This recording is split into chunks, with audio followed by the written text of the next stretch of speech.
I am sure sports. You know me there, I'm coast to coast representing. I mean, I say this is righteous representing for Omar.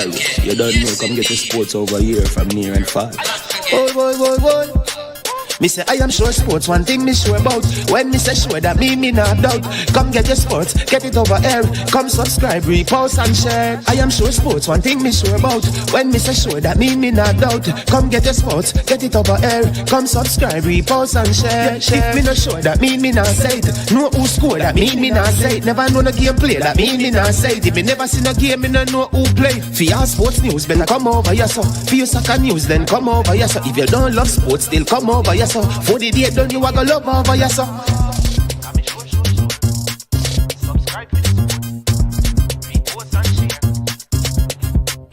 So when it comes on to behavior concerning football, Jamaica is decent.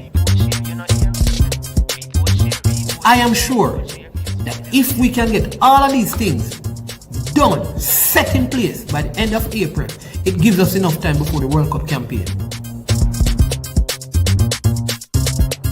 Not afraid of no Brazil, no Argentina with these crap of players. We are good enough. Remember, like, subscribe, share. Listen, comment, let me know what your thoughts are. Made up of 18 Jamaican herbs and spices, add delicious, bold flavor to your next grilling experience. Flavoring sauce, a marinade, basting, condiment, or topping. Trick Nick Jerk Barbecue Sauce. Trick Nick Jerk Marinade gives your meats and vegetables authentic Jamaican jerk flavor. The spices are directly from Jamaica. Spices like jerk seasoning, allspice, Scotch bonnet pepper, fresh scallions, thyme, ginger, and garlic. The key ingredients to a great jerk marinade. 0% sugar and low in sodium. You want to try it?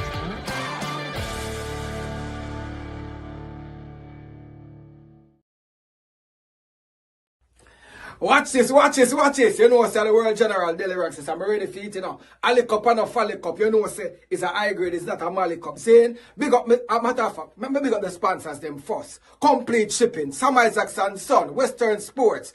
Big up, but you know how it go. ASK Courier, big up yourself, Showtime Ambulance, and we have to big up Isato. And guess what? Me big up some of my brethren, them call them a go dead, because it's a big dead. Big up Sambo. Big up Bats, Barris, watching the Valley, think me not say you. Big up yourself. Who again Daily Ranks if you big up Clint and big up the general, you know it go. It's all about Ali Cup and a Folly Cup, August 13, 14, 15, 16, 137 Mountain View Avenue. You know, over excellence and that. It's a big day, so make sure you're there. Daily Ranks. But one more feet, man. My feet, you see? Ali Cup.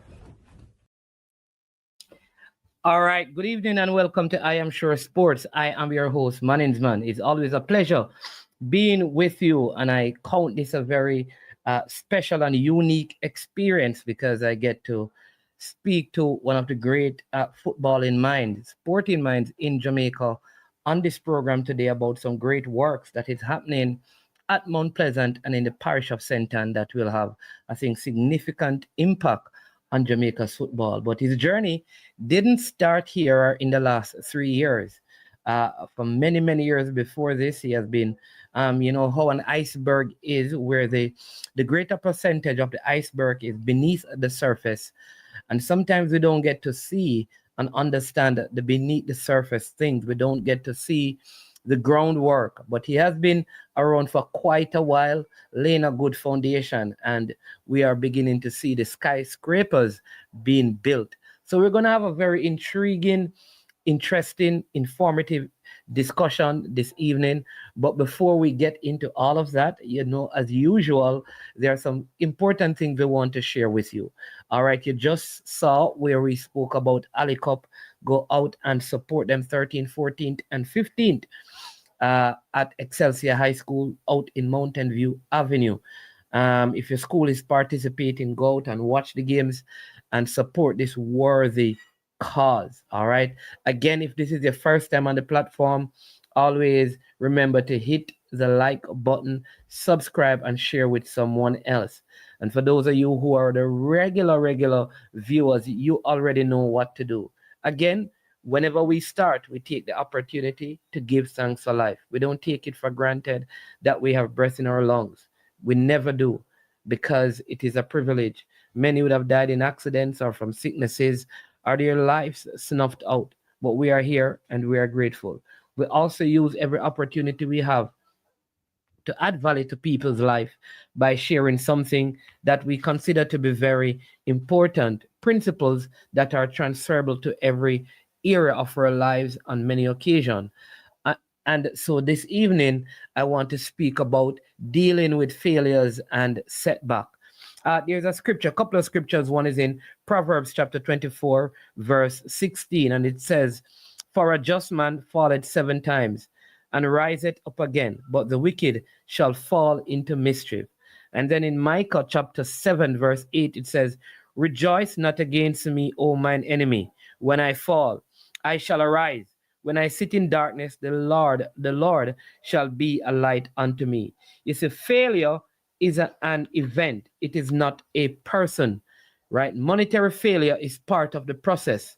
We obsess about the goal, but we must learn to enjoy the process. You are not successful when you achieve the goal in the future. You are successful when you honor God in the process today. It's often the start that stops us, right? Nothing improves with neglect, right? Focus on small bits of progress. Focus on small bits of progress. Focus on how far you've come, not how far you need to go. And New Year's resolutions fail because they are a result of desire instead of devotion. So never let the illusion of perfection keep you from starting. Never let the illusion of perfection cause you to stop. If you don't do something now about what you want most, that will likely become your biggest regret, because failure is simply the opportunity to begin again more intelligently. John Maxwell, great author, says in one of his books, fail forward. See failure as an opportunity to grow and stuff. So fail forward in this life. And so I want to encourage you down that path. All right. With that being said, I know you're probably here saying that, man, we didn't come here to hear you talk about those things, but it is important. I'm going to now get right into our discussion with none other than the sporting director at Mount Pleasant Academy. If I say a fellow blue blood, many of you will get upset, so I will not mention that we attended at different time the great institution, the school, not the high one, but the school established in 1738, where life without learning is death is the motto, right? But you don't know him because of his exploits at Mannings, though he has not coached there. We're hoping that one day in the future he will give some service back to the school. Maybe he wanted to and they didn't allow him to. But you know him because of exploit elsewhere in Jamaica and now at Mount Pleasant. His name is Davian Ferguson, and he's no stranger to you all, so let's welcome him. Mr. Ferguson, good evening, sir. Welcome to I Am Sure Sports. It's been so long, all right? Good evening to your viewers and listeners. You know, it's a pleasure being on the program. I heard you say in the introduction, just a correction, I'm actually the director of football. We have a sporting director who is... So you are the director of football. Of football, yeah. All right. You care to explain to us the different, because sometimes we hear these terms and we don't understand the distinction between a technical director, sporting director, and director of football, or that is just, it's different everywhere, or maybe you can give us some understanding. Yeah, I can shed some light. The sporting director basically oversee the overall operation of the football environment. So mostly on recruitment, contracts, relationships building and all of that. While the director of football, which is myself, I focus more on the technical side of stuff, which is the football operation, which is the day-to-day operations. Okay, so your role is more is kind of closer to a technical director. It is. Okay, and then the other role is more like administrative. Yes. Okay. So it is in that capacity you're with the senior team, or with the senior team you're the assistant coach, and that's a different function. I find myself in a very unique position. I'm very peculiar, if you ask me, because I'm a director in the overall scheme of things, but in the first team, I'm the assistant coach. That's very interesting. It's very peculiar, but it's something that we managed to make work. Okay. Well, you know what is interesting, because you if you're as a technical person in charge of the technical direction of the team, I suspect, because you're also the assistant coach, that whatever you do in that aspect, it would be, with input from the present head coach, who is Theodore Tappa Whitmore. So what we can conclude is that there is some collaboration between both of you, where the direction of the overall football project is heading in terms of the technical aspect. Most definitely. Our relationship, even outside of here, is second to none. So in terms of the football project and the football side of the business, we collaborate on everything. And as you said rightfully, the vision, the idea of the team in terms of the first team from a technical standpoint, we're guided by Coach Whitmore and his vision. I always say to people, one equal vision more than one equal division. So he has the vision in terms of how he wants the team to play. My job, along with the rest of the staff, is to ensure that we get that done. Okay. And how does this, because this is a more recent role that you have taken on, all right, at Mount Pleasant. How are you enjoying it? And is it a difficult transition from your former role?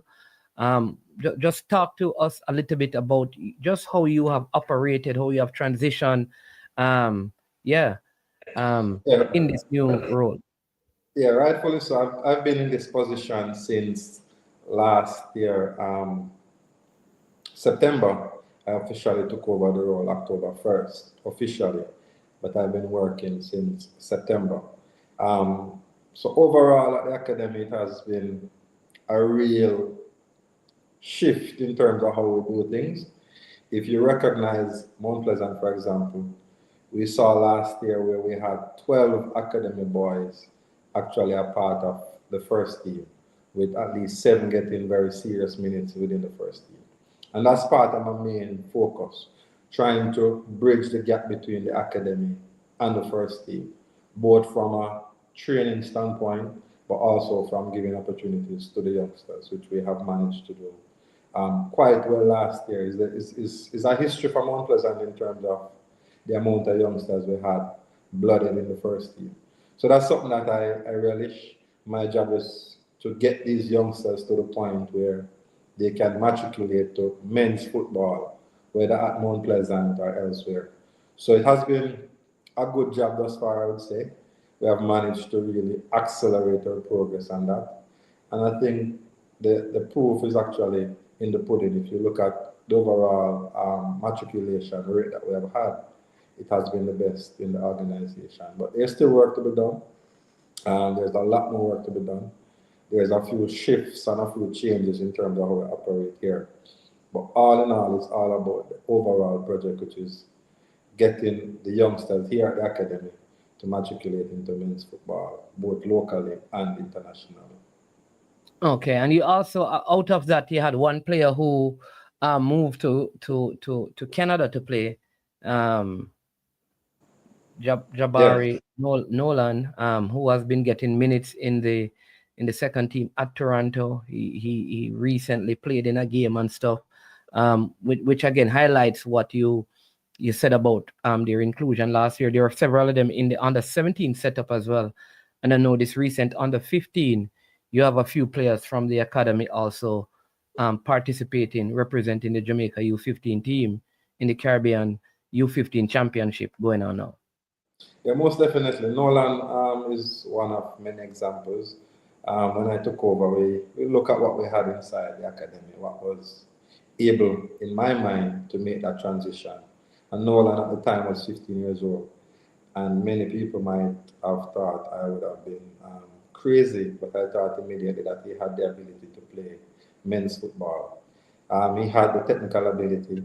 Mentally, he was a very strong boy. And physically, for a 15 years old, he could manage the wear and tear of men's football. So immediately, we set about getting in the opportunities. And as you said, the rest is history. He had an opportunity to move, and he's one of the first players to move directly from the academy overseas. And we're really, really proud of his progress, and we continue to track his progress because wherever he goes, we still have interest in his progress, and Mount Pleasant still hold some amount of interest also within him. Yeah, and he also had the privilege of having several players, not just Jamaican players, but from other Caribbean territories that played in the U17 World Cup qualifiers. So you can tell us a little bit about that and as well, and some of those players, if you don't mind, who represented other Caribbean nations who are members of the Mount Pleasant Academy. Most definitely. We had 3 Jamaicans who failed at the last hurdle to make the World Cup, disappointingly, but I think they all gave a good account of themselves. Nolan was one of those players.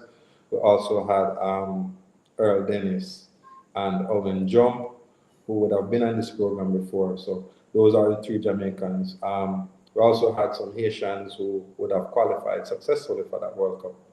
And I'll tell you a little bit more of our Haitian contingent who will be going to the World Cup in Qatar in November.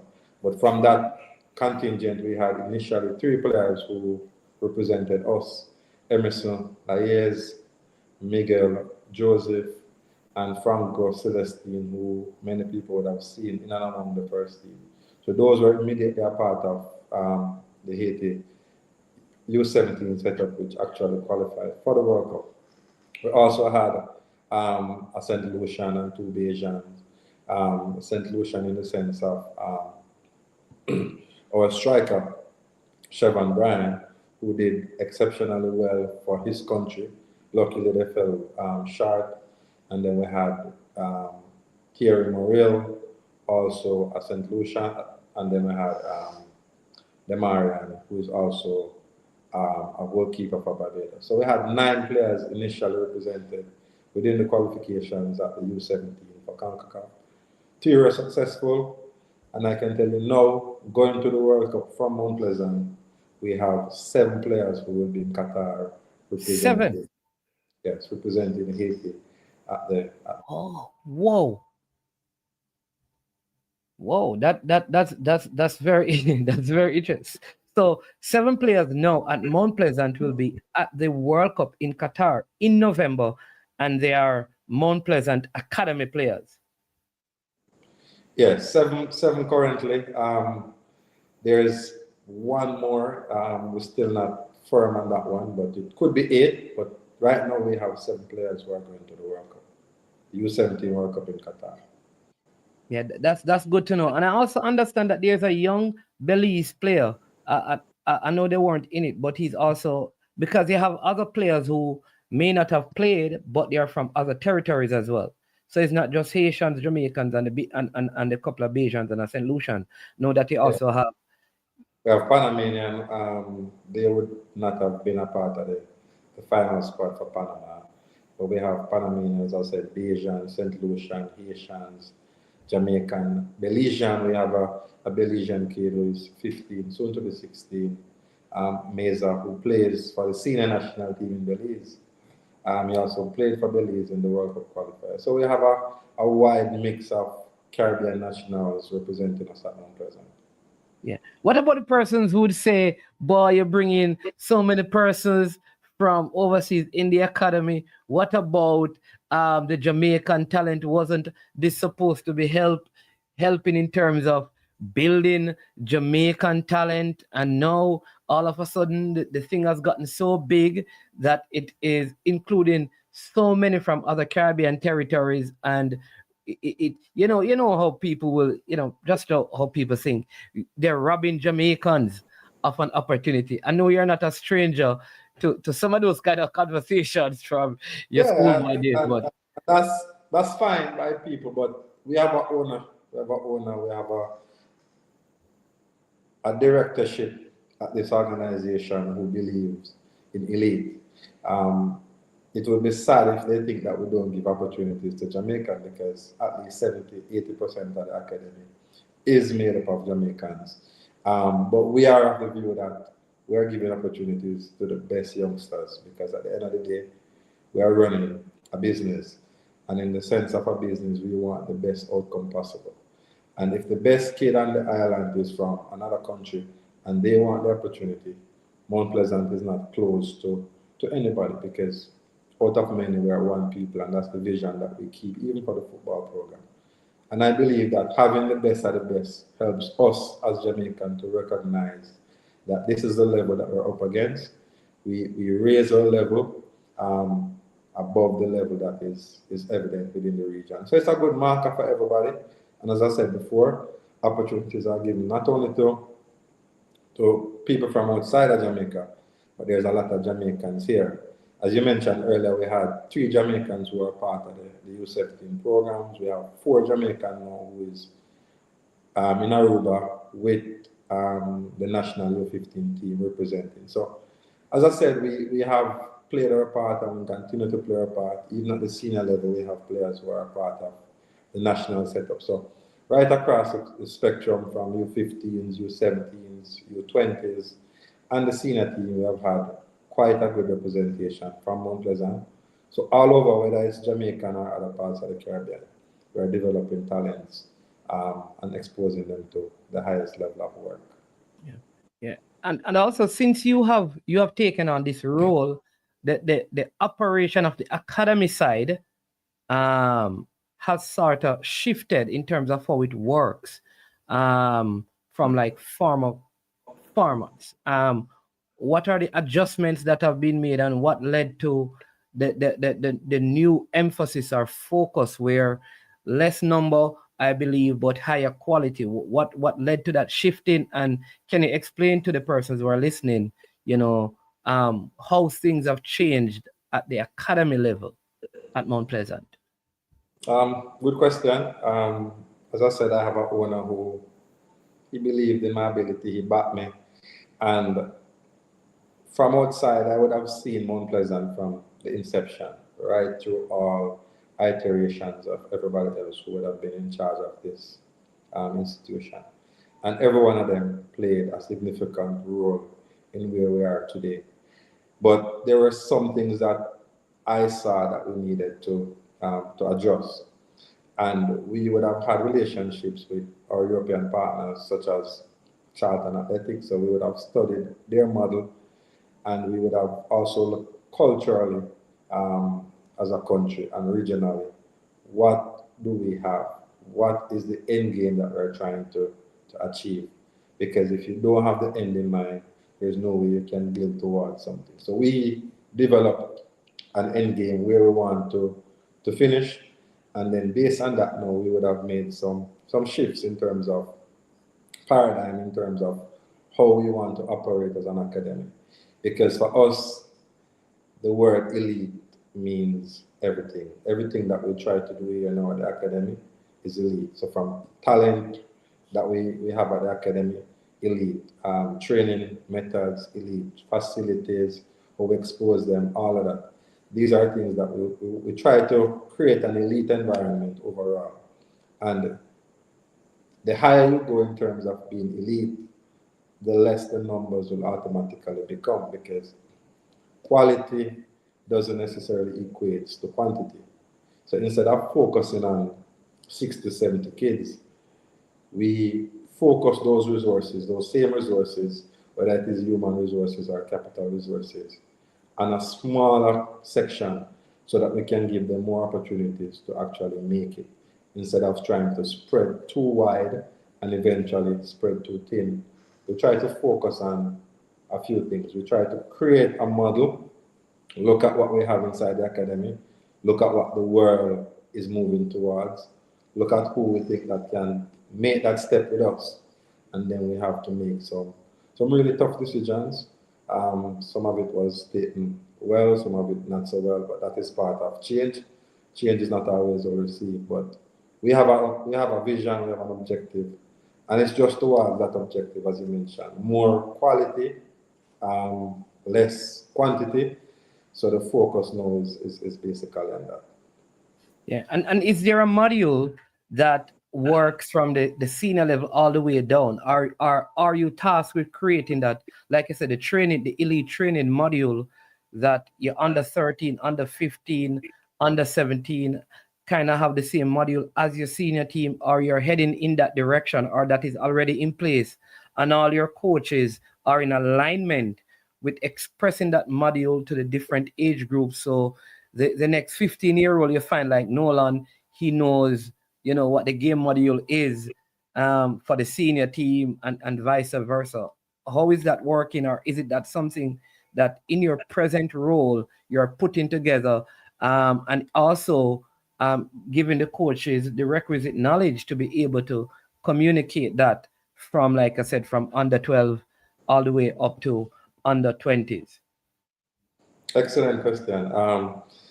If you ask me, and for those who don't know, we are the champions of our recently concluded elite competition, U17 competitions. But for anybody who wants to look, if you look at the first team now over the last year and the academy over the last 8 to 9 months, the game model that both organizations plays is similar. Because if we're developing talent to reach to the next level, what we have to do is to fast track their development. So they're learning the same game model right throughout, which is transferable to the next level. So when you get a boy, for example, at 15, who is within the academy, he would have been exposed day to day to the same system. So when that boy gets an opportunity within the first team, it's just like what we call plug and play. So when they come into the first team, it's easier for them to matriculate because they understand the system, they understand the roles and the functions within the system, and hence it's easier for them to translate that to the men's game. So overall, it's one game model. It's something that we try to implement holistically. Our coaches are constantly being trained, upgraded. We have regular meetings. Sometimes we meet 4 or 5 times per week with coaches doing CPDs in terms of how we want to play, how we want to develop these players. Because these are something that everybody has to be on board with. And I think we have a uniform vision now, as opposed to before. I think the academy and the first team was basically on separate pathways. I think now we are both aligned and we're moving in one direction. That's awesome. That's good to know. I'm going to come back to that game module, but I want you to tell. I think there's under 13, under 15, under 17, but just to make sure that I'm on the right path, can you let the people know what the different age groups that you have and the amount of coaches, so they can have an idea of like the amount of coaches that you have within the system all the way up to your senior team? Yes. Okay, so previously, and as I said, there are some changes recently where the academy is concerned. So we had a U13, we had a U15, we had a U17, and we also had a Tier 2 team. So we had 4 units within the academy, and then we have the first team. So that's 5 units. But collectively, we have a structure. For example, in the academy, from the technical side, you have myself, who is the director of football, and I set the technical directions for the academy. And then you have, within that now, we have a senior academy coach, and then each unit has minimum 2 coaches. So you have a head, which is the lead, and an assistant. And then we have some support staff within that. So we have the strength and conditioner, we have the assistant strength and conditioner, we have the goalkeeper coach, we have the support staff, which is the therapists, the physios. We also have the equipment staff, we have the gym personnel, and we have the performance department, which is headed by GIS in terms of what we do there with all the data, all the sports science that we conduct within that space. And then you have the other support staffs who they're basically in the background. People don't see them every day, but they're essential to this, like the down people, the people in the kitchen, the people in the laundry, the ground staff, the maintenance staff, the admin staff, and then there's an academic side, which is very important, which we don't want to leave off, because on the academic side, we still offer the same education that most youngsters would get within a high school setup or a secondary school setup for some spaces of the world, because the same is offered on both sides in terms of an education, which is very important, because at the end of the day, not everybody will make it in football. And even if they do make it in football, an education is something that we want to afford them as much as possible. So they have both, or if they decide to do football as a career, that is also something that can carry them and propel them to the highest level that they can. Yeah. All right, awesome. So you still have the 5 groups in the setup, which is the senior team, the tier 2 team, under 17, under 15, under 13. Those are the 5 units you still have now. No, so currently, as I said, there are some changes, so we would have moved away from the U13s. Okay. The U17 is still in place. The tier 2, we no longer do the tier 2. That is also out. So right now we basically have 3 units. We have an elite group, we have the U17 group, and then we have the first team. So those are the 3 units. Oh, so there's okay. So the elite group would be made up of any age group or a specific. It doesn't matter the age group once you meet the criteria that we have within our setup for elite players. Oh. Okay. Currently we have 14 players within that elite group. Elite group. All right, because Chelsea Cobham Blue is asking this question. Can a 9-year-old join the academy and start learning, if I may? I don't know if that is a module you're using again where someone can come and just join, but I'll leave it. I can speak to that.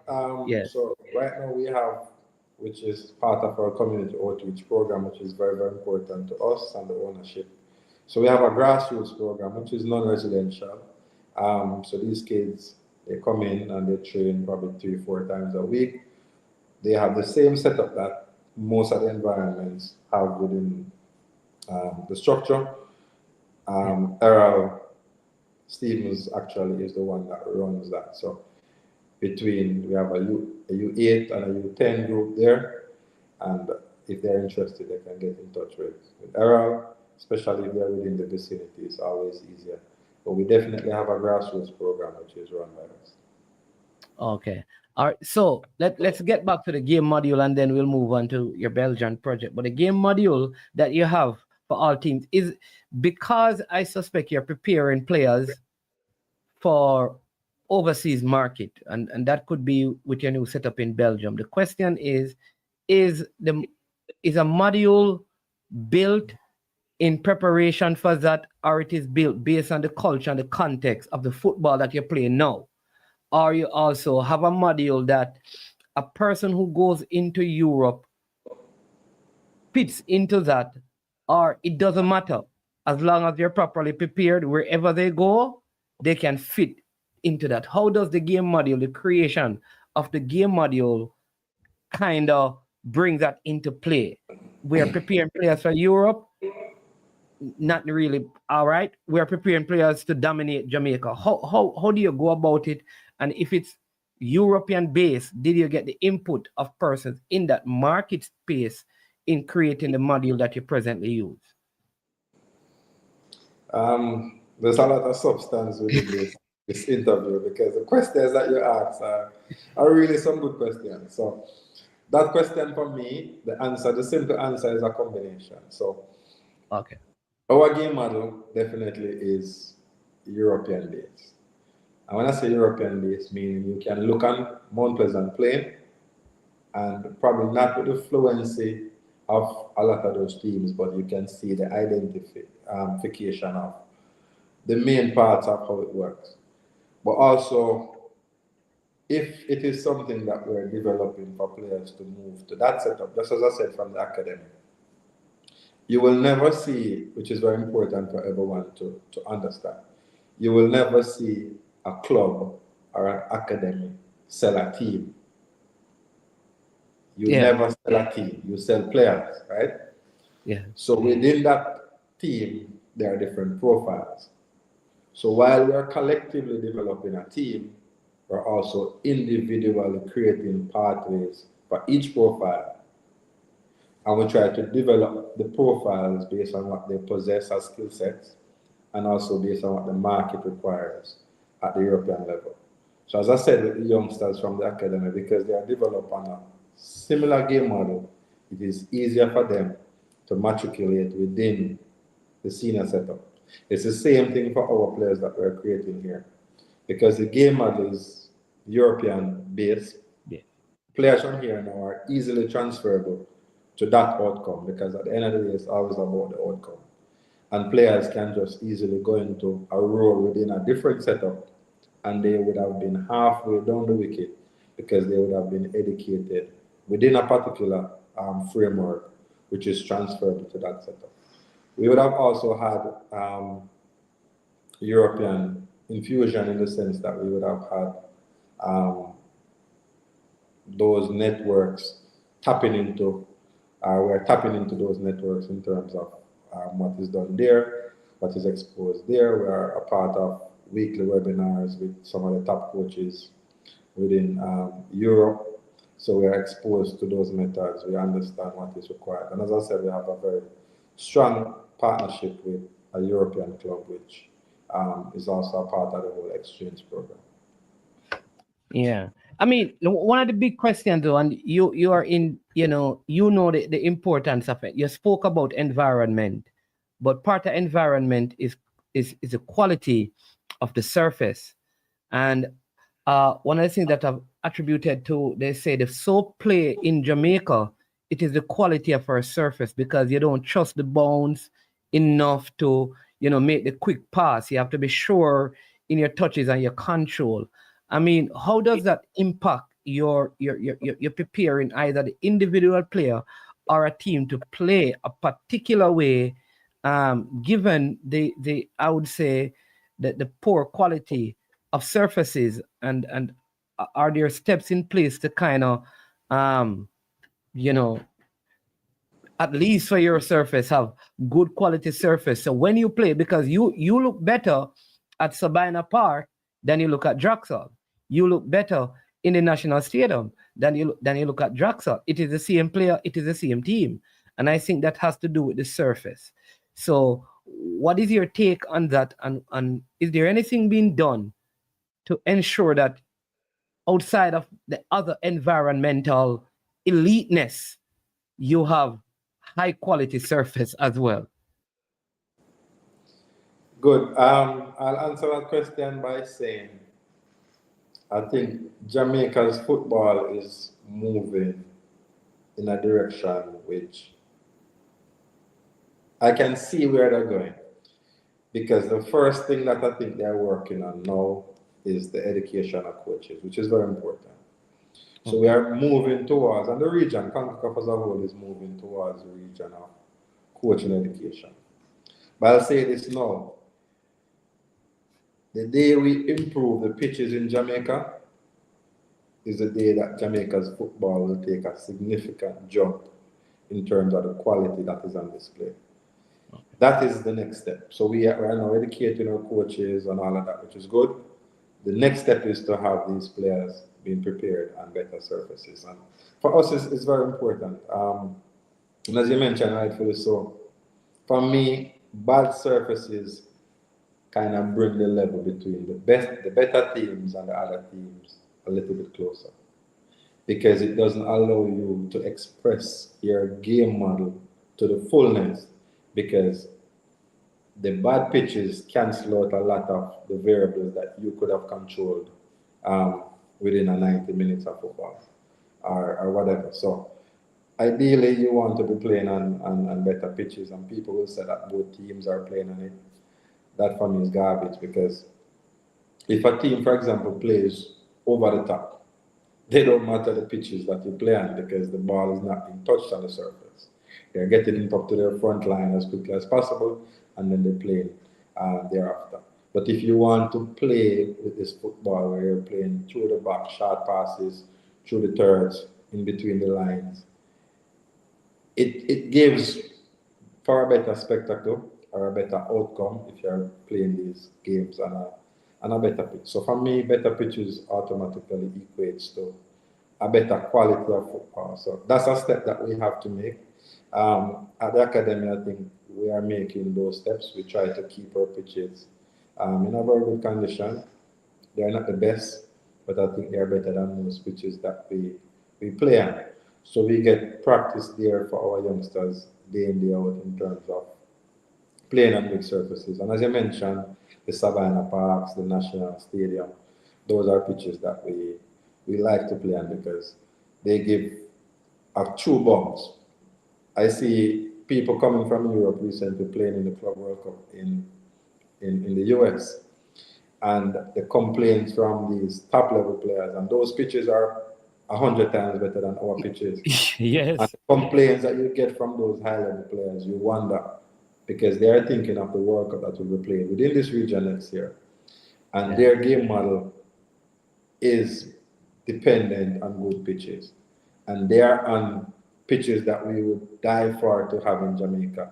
But these players are complaining that these pitches in the States are trash compared to what they're used to in Europe. So that's another support for the argument that the pitches definitely helps in terms of what we want to achieve as a nation and developing our football.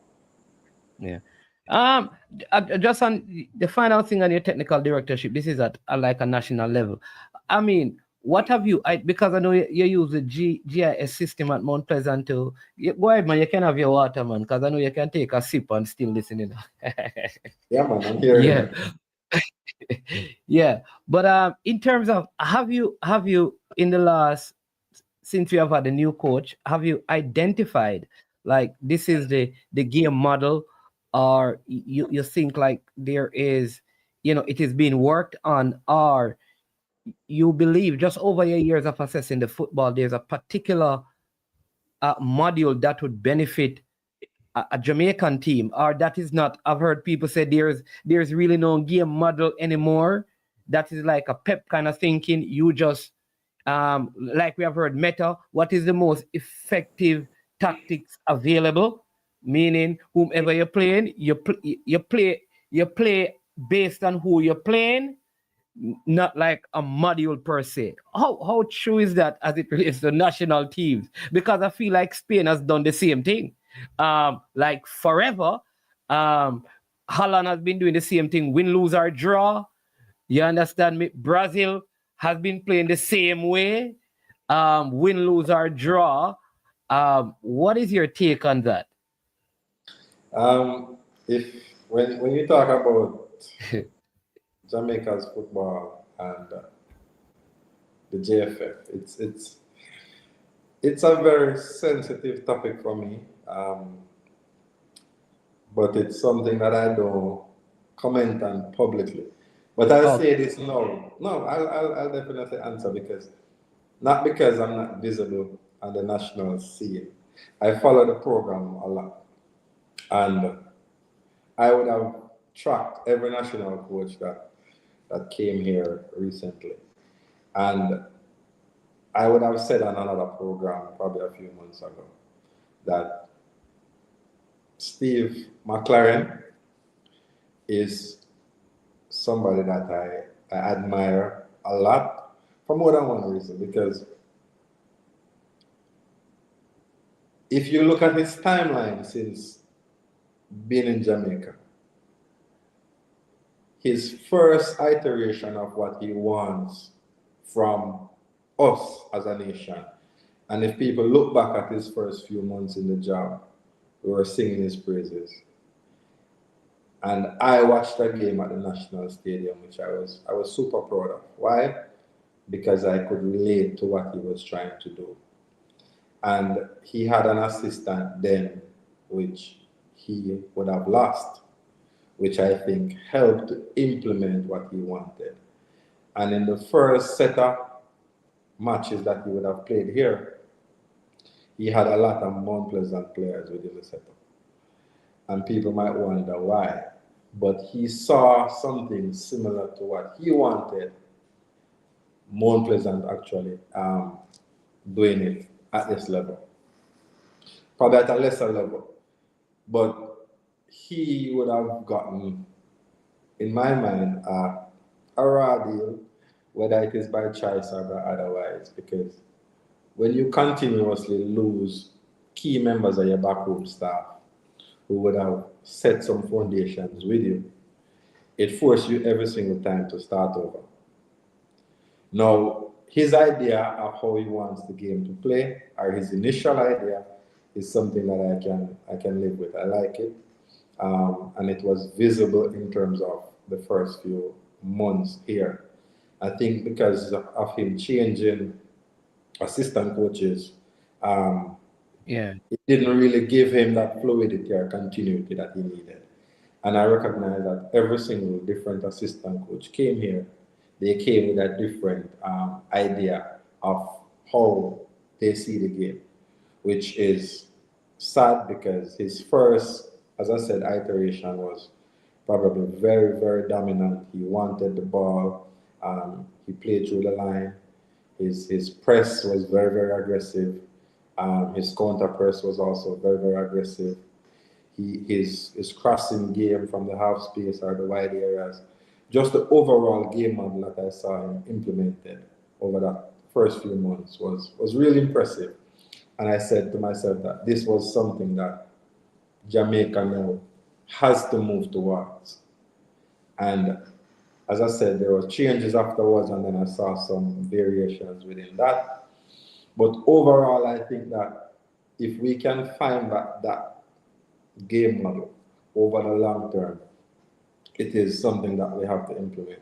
The meta, as you mentioned, is something that I think over the next few months, we will see a lot more of it because of the setup of his staff, for one, but the time that he has to implement and the stuff. objective that he has to achieve.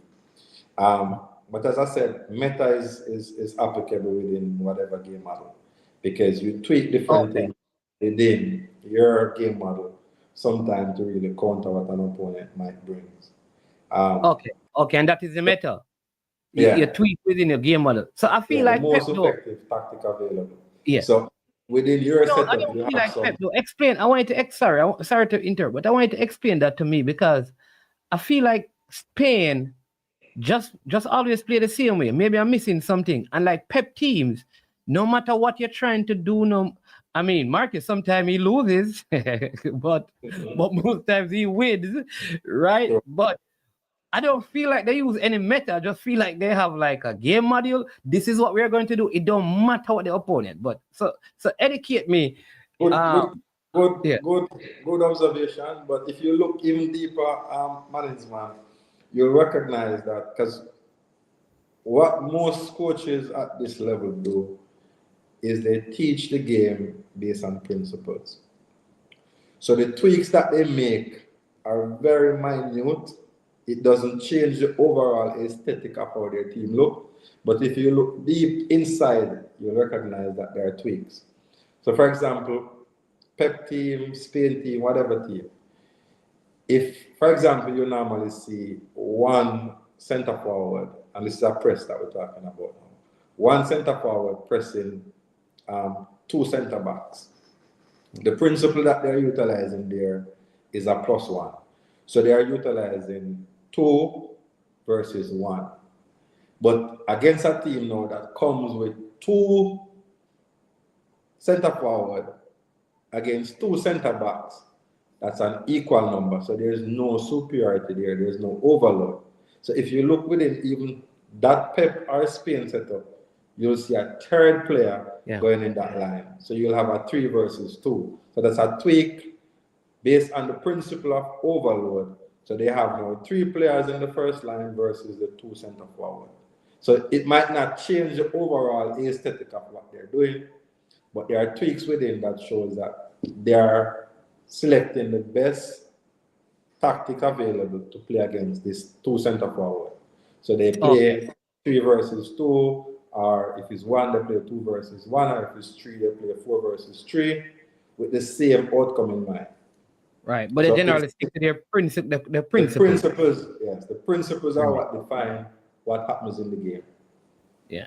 All right. This person here, Reggae Boys _reactor says, Davian, do you think Mount Pleasant can bring young Jamaicans up to the level of the young Haitians that you get from Haiti's National Academy? I think right now we have Jamaicans within the academy. People would have seen them, as I said before, and people will continue to see them. That they're comparable in terms of the level that these Haitians are. And when we're developing these youngsters, as I said, we don't develop them with nationality in mind. We develop the person, the player. And I think they're developing nicely. We will continue, Mount Pleasant will continue to produce players that are able to play at all national levels and eventually play in all top leagues over the world. Having these Haitians and other nationalities also, as I said before, help our youngsters to understand the level that they're up against and the level that they need to aspire to or even above. Yeah. All right. As we segue into the Belgian project, right? I mean, do you believe that there needs to be, or how much more aggression needs to be displayed in terms of the movement of players from Mount Pleasant into Europe? I know that Trevante Stewart is one that moved. Nolan went to Canada, but we haven't seen like good numbers moving. Is that something that we'll see more of, or you had to build a base? What has happened? Like, I'll give you a good example. Many persons have asked, like, what is happening with Devante? And there's always this idea like the window is closing, that he should have gone and he needs to go and stuff. And Jump did well, and Owen Jump did well. When are these players going to, traverse into the European market kind of a thing? Is that a pressure that you're under? Is it something you need to be more strategic about, intentional about, or you were just laying the foundation? Now you have this club in Belgium. You have the perfect launching pad now to send off most players, as we segue into what is going on in Europe where Mount Pleasant is concerned.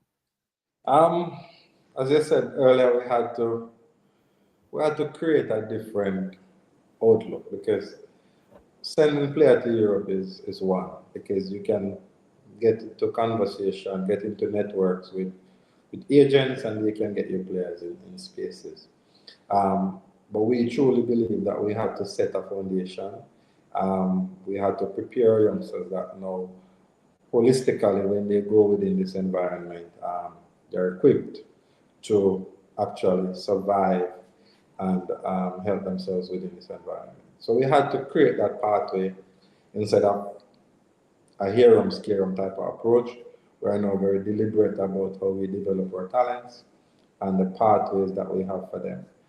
I can tell you though, from this platform that I'm sitting on, if you ask me that question within the next 2 to 3 weeks, you will definitely 2 to 3 weeks.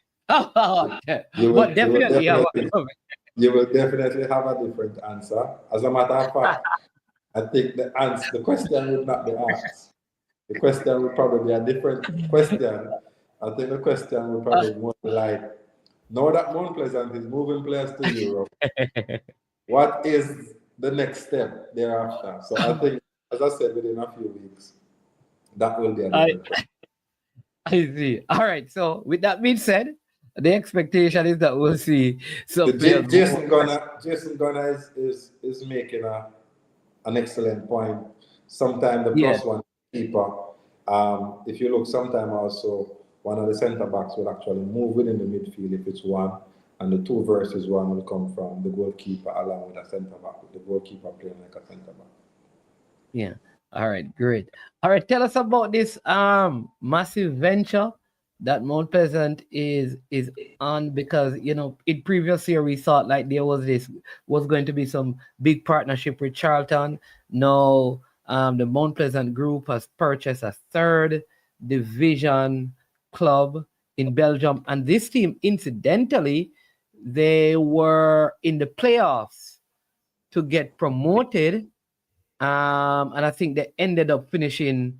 I think they finished third, and so only one team get promoted, and so they failed promotion. So it's not like a team struggling at the lower parts of the league. They're actually they did well last season, and so tell us about that and what is the long-term objective of Mount Pleasant in doing this, and how exciting this is for you and players and staff at Mount Pleasant.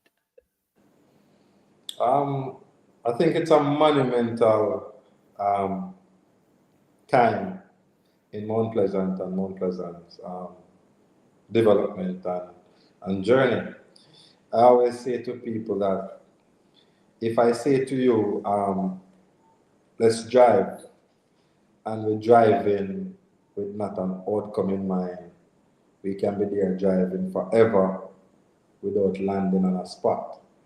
So for us, it's important, and it was very, very important for I got in office, that one of the most important things that we must have for our players is an outcome, a desired outcome. There are a few ways to do it. Some people, as I said before, they have a network of agents, and those agents help to get them opportunities in other parts of the world.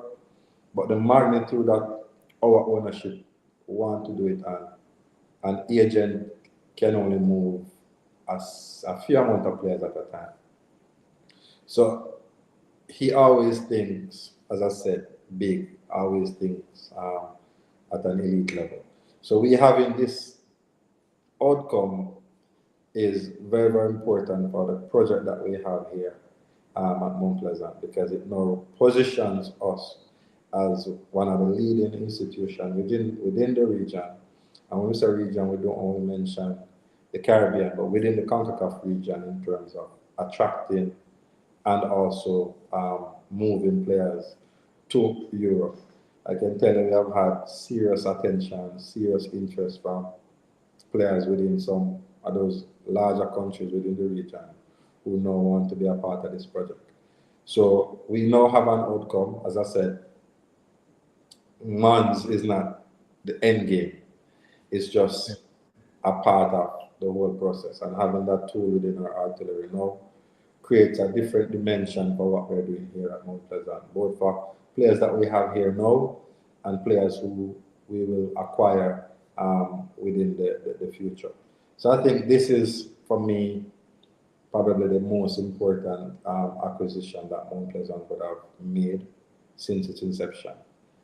People will not see it now, but in the future they will see the significance of this.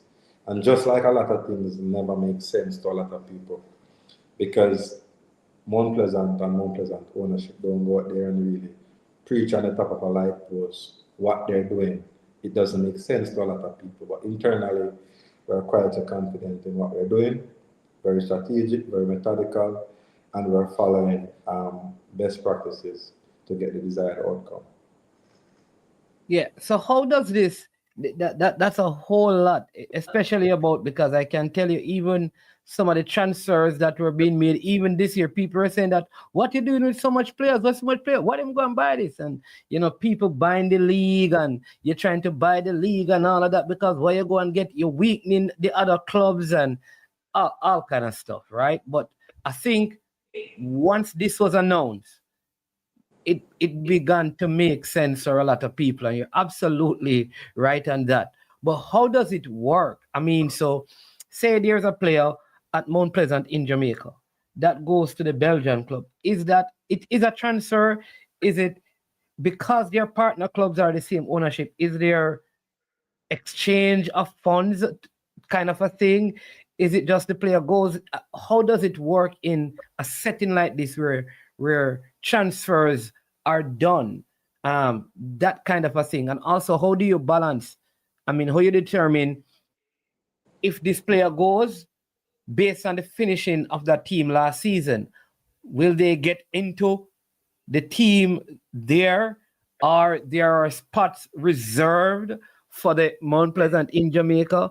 So when a player goes, we know that we have like five. How does it work? Because like I said, it's just the beginning, and maybe everything is not in place. But I am intrigued to figure out how something like this works with a club, like I said, that were in the playoffs to move to the second tier, which is one step away almost from the top league in Belgium. As I said before, even on the JFF issue, those are some sensitive issues. But as per usual, it has to be counted as a transfer because you're moving across two different leagues. So it definitely has to be counted as a transfer. As to the second part of the point that you mentioned, so we have a technical group which I'm a part of, which stretches across both divides. So that club in Belgium, this club in Jamaica, Mount Pleasant, we have a unified approach. So we would have, as I said, have our meetings. I would have been in communication with the technical staff there. We have regular meetings to discuss needs, possible potential outcomes and stuff like that. So it's a process that is clearly defined. There are certain things that we keep internally, but there's collaboration and there's a lot of things happening behind. So in terms of who will go, in terms of players, those players are players that will definitely add value to the project. We would have also have an overall overview of our project and their project, and then where we have opportunities or where we see potential for us to add value to their project and vice versa. So as I said, it's a process that is well thought out. There's a lot of workings in behind the scenes. We constantly meet. Now it's 8 o'clock, and in a few hours, again, based on the European time, we will have our meetings, because when it's night here, it's day in Europe. So yes. A lot of work, as I said, but it's constantly working to make the best outcome for both. And both of you have access to the GIS, right? I suspect that they would have been able to, even if you say John Brown is a player, they would have all the stats and the data from the same GIS app that you have to look at. For sure. As I said, we have a performance department which is headed by GIS, so they provide the expertise, even here at Mount Pleasant. So every data that we have, they have access to it, and we have access to that information. And across both, we can look at standards and best practices, and we share same. But GIS is a very important partner within all setup. Even a simple thing as a player, people might think that we just go out there and buy a player, because we have a need. What we do, we have scouts within our setup who would provide targets and scouting reports, and we would review these scouting reports, and then as a technical group, we would then make a decision whether this player or this profile is a good fit or not, and then the decision is made from above in terms of the financial that are involved for such a deal, and whether it will go or not. So everything, as I said, is streamlined for both organizations in terms of how we work. Oh, that makes a whole lot of sense. Very big project, and I know many people are, very enthused about just what could become of this, right? And just thinking about if in 2 years' time this team is in the Super League in Belgium, what does that mean?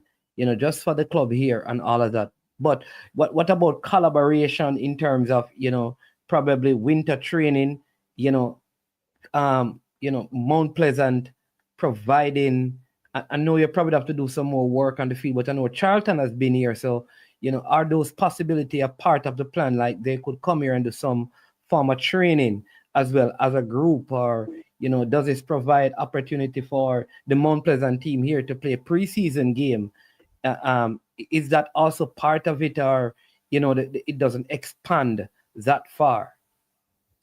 As I said, it's we have an owner who thinks big, and he doesn't see Mount Pleasant as just a club within Santana or a club within Jamaica. The good thing, as I said, is that the ownership, the directorship are aligned.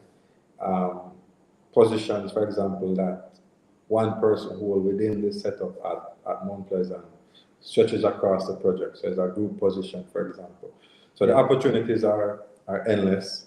There's no limit to what we can do.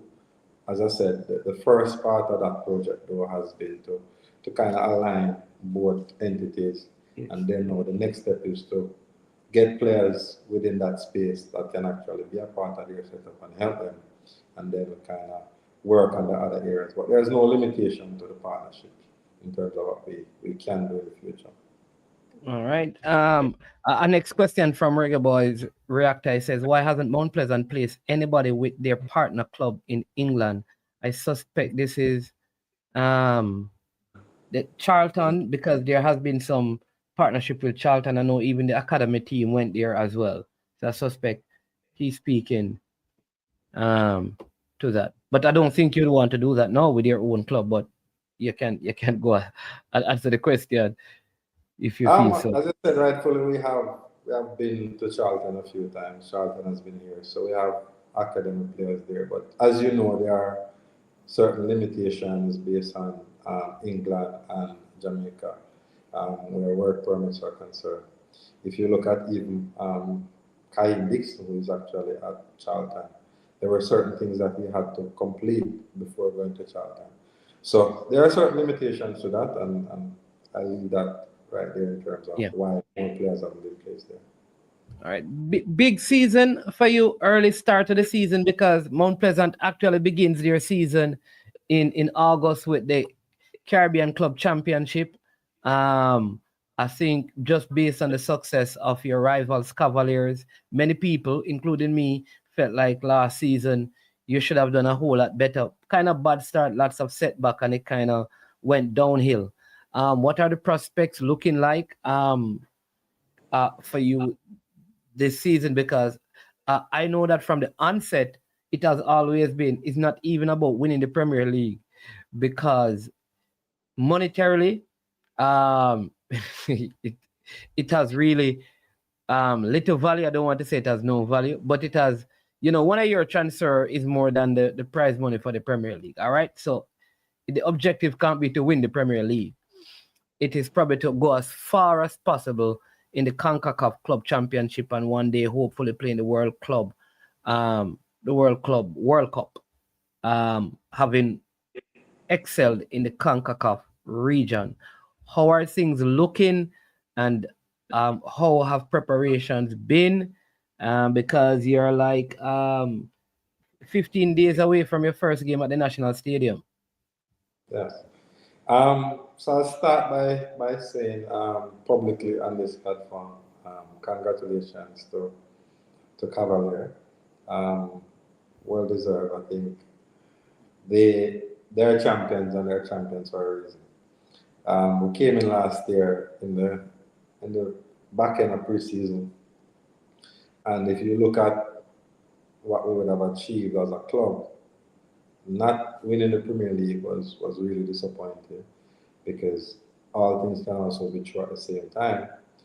But what we would have achieved as a club, the records and the objectives that we would have met, it was a really, really top season for Mount Pleasant. As I said, disappointed in the end that we didn't lift the one that everybody wanted us to lift. But as you mentioned, we have objectives that we would have set out to meet. And it's very important that we don't limit ourselves just to a Premier League title. Yes, we want to win. Yes, we always go to win. But the outcomes are more important than that, in terms of the outcomes that we're looking for players in Europe. The CONCACAF is something that we take extremely seriously also. So those are possible outcomes that we're looking at, because if the project is going to be successful, these are objectives that we have to definitely meet. So how success is measured and different scale is different, but we always want to win. Makes no bone about that, and we have an owner who loves to win, and we love to lift trophies. So again, our objectives still the same, but we would have done a remarkable season, as you mentioned, the circumstances that we came in to last year, and this year we're looking forward to even doing better. The first game is against SV Robin Hood on the 15th and the 19th of August, which is 15 days away. And preparation has been going well so far. I think we're building a really solid base. We had some testing this afternoon. Again, I'm actually coming from a training session. And the numbers that we had today in the testing was really, really, really good. Some top level numbers. And when we match them or compare them, these numbers are numbers that the Europeans are actually putting up. So we're really, really pleased of our preparation so far. We still have a few more weeks to go before that game. And all attention is now placed on that first game and trying to arrive in that moment in the best possible condition to really perform well. Yeah, that is it. Let's just go back to the league. I mean, I think this present format is very exciting. But do you think like a league format, because it was 3 rounds, so, and my thought is why play 3 rounds and then still play semifinal? Maybe as a coach within the system, you can understand the benefits of that. For me personally, I think if you play that amount of game, it should be just a league format, or you go back to the 2 rounds and play your playoffs and probably have a knockout competition. That's just my way, but I don't know. Maybe there are other benefits that it provides. But I feel like having played a team 2 times, to play them a 3rd time is, and then you could end up playing them 2 times. It feels a little bit too much. But like I said, maybe there are benefits that I don't get to see as an outsider looking in. What is your take on, probably us looking at shifting to like a league format, or changing the format from the 3 rounds and have 2, and then if needs be, play a knockout so we can, play the enough games for the season, especially for a club like Mount Pleasant.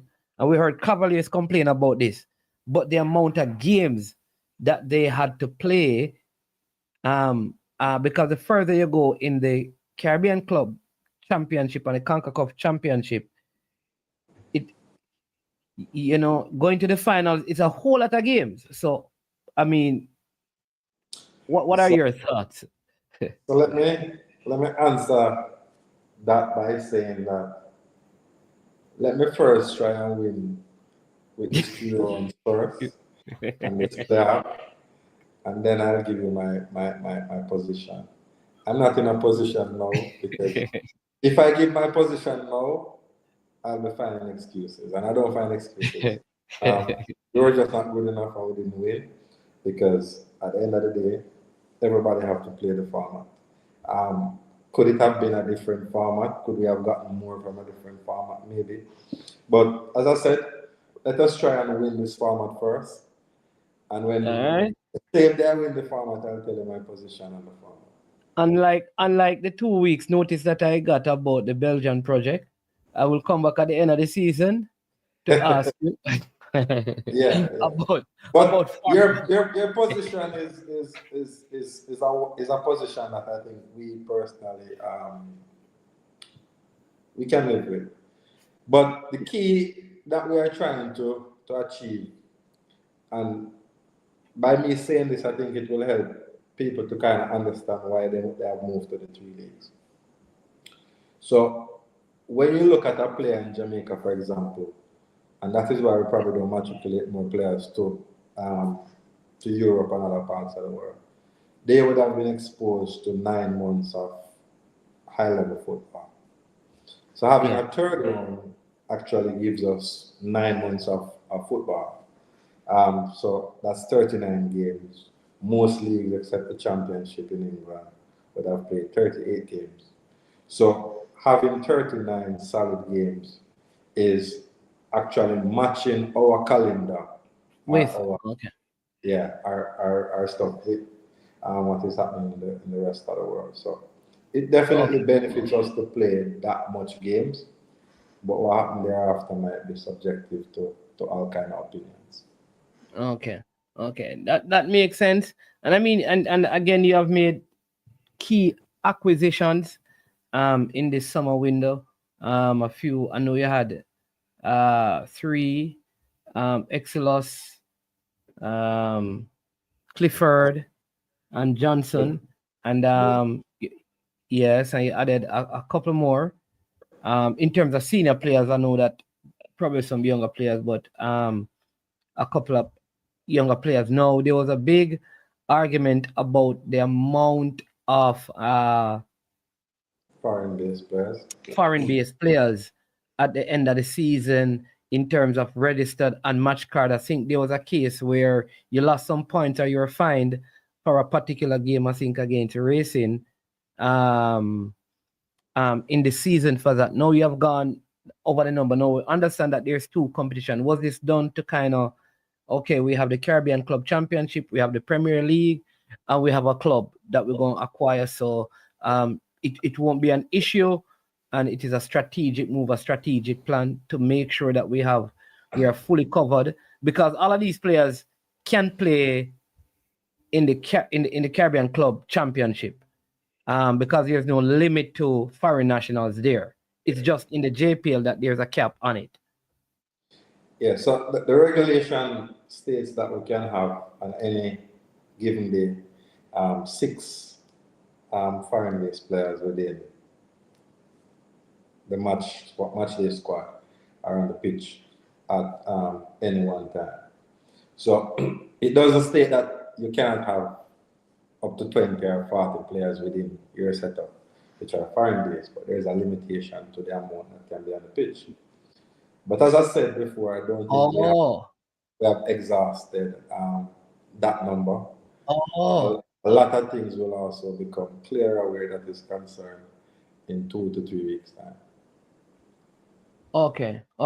So, and this is just a hypothetically speaking. So I run a club, I can register like 15 foreign nationals, as long as on match day I only have 6 on the pitch at that time.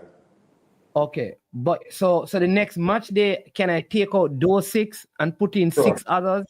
Sure. Okay. Oh, I thought it was a one-time registration. Like once you have a registration at the beginning of the season, you can't. Okay. Oh, now it makes sense. So you can do as many as you want. It's just that when you submit your registration, right. Okay, that makes a lot of sense. How did you find that? We haven't passed our number. As I said, things will become clearer where that is concerned in a few weeks. Yeah. There's a Mount Pleasant fan, they call him Danny Dread, so that's a stupid rule. I don't know what part of the rule is stupid. So hopefully you can call it. But I mean, what did you learn from the Caribbean Club Championship last season that that probably affected the overall outcome, and what are some of the things you'll be adjusting this time around? So we had a very good experience in the Caribbean Cup last year. Without trying to find excuse, I think the main issue we had, we were not prepared. The teams were better prepared than us. I don't think they were better than us, but as I said, we never had preseason. So what we're trying to do this year is to ensure that we nail our preseason, try to have the best preparation that we can have, and I think that will give us a better opportunity in terms of doing well in CONCACAF. So the key, as I said, is just to get the preseason out of the way, try to come out in the best possible shape, we would have also learned of the opponents. We had a staff who everyone on the staff would have had international experience, meaning they would have coached at the international level. They would have played against these different countries or these different nationalities. So they would have understand the landscape. So it was not a matter of getting much information there. It was mainly a matter of preparation and not having the best preparation for this high level competitive football. Yeah. You know what? I mean, what is critical? I want to ask because, and this is like just where you are at. All right. Is like when I listen to like I love great football in mind. There's people who they don't think about the game locally but globally, and a global mindset about the whole sport. Now, where did it start for you? Because it would sound like you're someone who were in England for 5 years, learning, football in terms like just based on some of the conversation, or you were traversing, the big football in markets in Europe to get some of this knowledge, and then you're back in Jamaica. Did all of this come through Mannings? Did it come through GC Foster College? Did it come through Jamaica College? Or did it come through Mount Pleasant? Or, where did this began? And I'll say this. All of those institutions that you mentioned would have played a role in my development. But I have some principles or some things that I live by in my life. And this might sound weird to some people, but I have two things that I've always said to myself where experience is concerned. So I would have bought a lot of experience. When I say bought, I buy it, meaning I have a lot of interactions with spaces that I don't physically live in or I don't physically go to. So my network, I have a lot of European top scouts, analysts, coaches within Europe, which I converse with every day, whether WhatsApp, whether through webinars, Zooms, from the days of Skype. And in doing all of this, I am actually buying the experience of the spaces that I'm not physically in. So I live for that type of experience. I would have had conversations with all of those people on a different level from the better part of 10 years. I would have paid to be a part of many webinars, many coaching seminars or coaching courses within those spaces. So I'm actually in the space. I'm in the discussion forums and stuff like that. And most of my associates or friends are people who are probably 3 or 4 times my age. Because I'm of the view that if I have to experience everything personally to get the experience, I will not live long enough to achieve all of that experience. I try to glean these experiences from people who are before my time, ahead of my time. And I read a lot, I watch a lot, I network a lot. Even though as recently as last week, I do a lot of blogging in my spare time on Twitter. I'm very active on Twitter. I wrote a thread recently on Twitter last week, and the thread had 105,000 interactions within 2 days. It was shared by some of the biggest journalists within the European football landscape, coaches, analysts, and stuff like that. And it was just me talking about some random things within football. So I'm a part of this forum, I'm a part of these discussions. A lot of my peers are people within those spaces and not necessarily here locally. So my football education or my football interaction would have been mostly at that level. So I think that also helps me to be in Jamaica, but having that European experience or that international experience. And I was probably one of the youngest national coaches or part of a national setup. From a far back as 2013, I would have been part of the national program.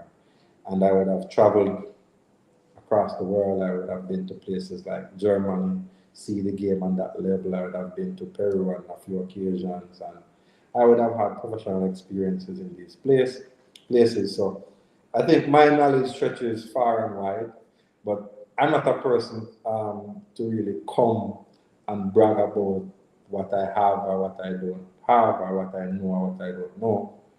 I am a modest person, a humble person.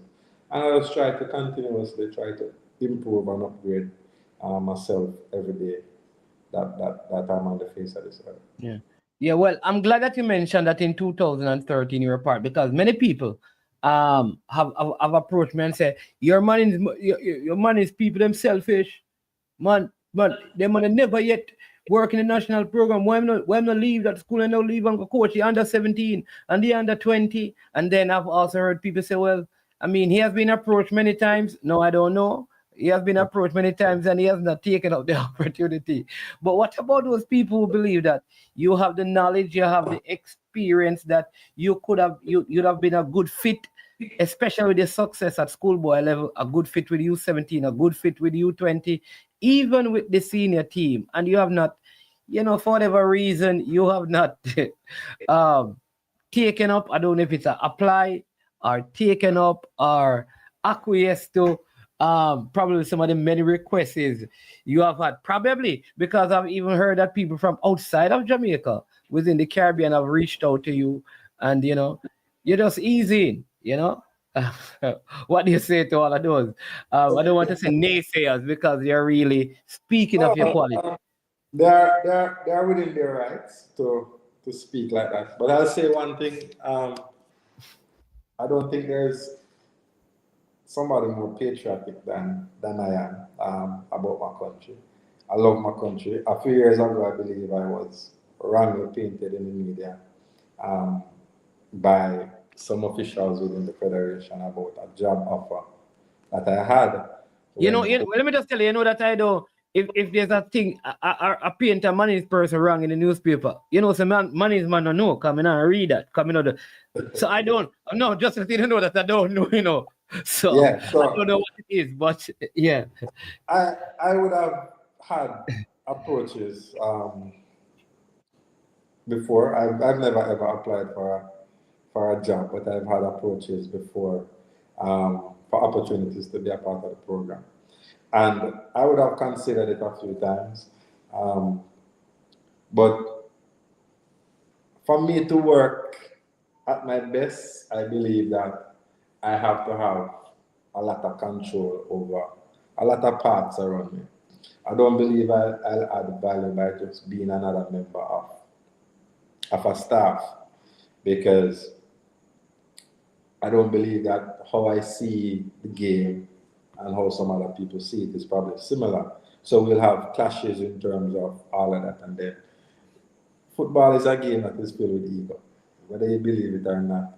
And you can try to change a person to see things how you see it, but that would be you wasting your time, because the ego in a lot of these people, they won't allow you to even get to that point. So for me, it's not about not wanting to be a part of my national setup, but it's about just the right opportunity in the right environment. Because, as I always said, if you plant the same plant in a bad environment and a good environment, the same plant in the good environment it will grow, in the bad environment it won't grow. So for me, the environment is very, very important. But I think that the national setup now, they're doing well. I don't think they need my expertise at this moment. I think, on a serious note, I think they are moving in a good direction. I don't have a lot of people within the setup that I'm close to. And probably that is one of the reasons why I'm probably not there. But I think they're doing well. And as I said, if in the future an opportunity should come and it's the right opportunity, and the environment is right, I'm not against considering it. But for now, I have a lot on my plate, so I don't think I even have the time now to really devote myself to that. All right, let me just get some comments. Mr. Devon Porter says, Davian, networking is key and well done, my brother. I think this is Edward Corey or Corey Edwards, well versed in the game, well presented. He's very smart and represent himself well. There is a saying, to win a poker game, you'll have to have a good hand. Wish you all the best in football. That is from and then Marlon Nelson says, bless up. Travis Peso says, money. Westmoreland friend, you know, man. Peso. You need to pray for Peso, yeah. Peso. Davian Ferguson, he says, big up my brother from our community, True, Burn Savannah. I am sure sports. And then he says that your best friend, Patrick Graham, is at Manning's High School coaching there. Chelsea Coblab says U20 would fit you. All right. So those are some of the comments. But the other thing that I want to ask you, I know you have to be very coy on some of these responses. So Dre, anyway, that's sporty, ask the question, but I'm going to rephrase the question to I think what is palatable. What drives Mount Pleasant in terms of the what we'd call the exuberant figures, are the enormous, or the, let's use gigantic figures we see sometimes reported in terms of transfer fee, when we don't know if any other clubs paying them, and we're thinking like what? You know, like the last transfer that we heard about, we heard that Mount Pleasant outbid a European team for a player locally. No, don't know if that is true, but that is what is out there. You're thinking, why?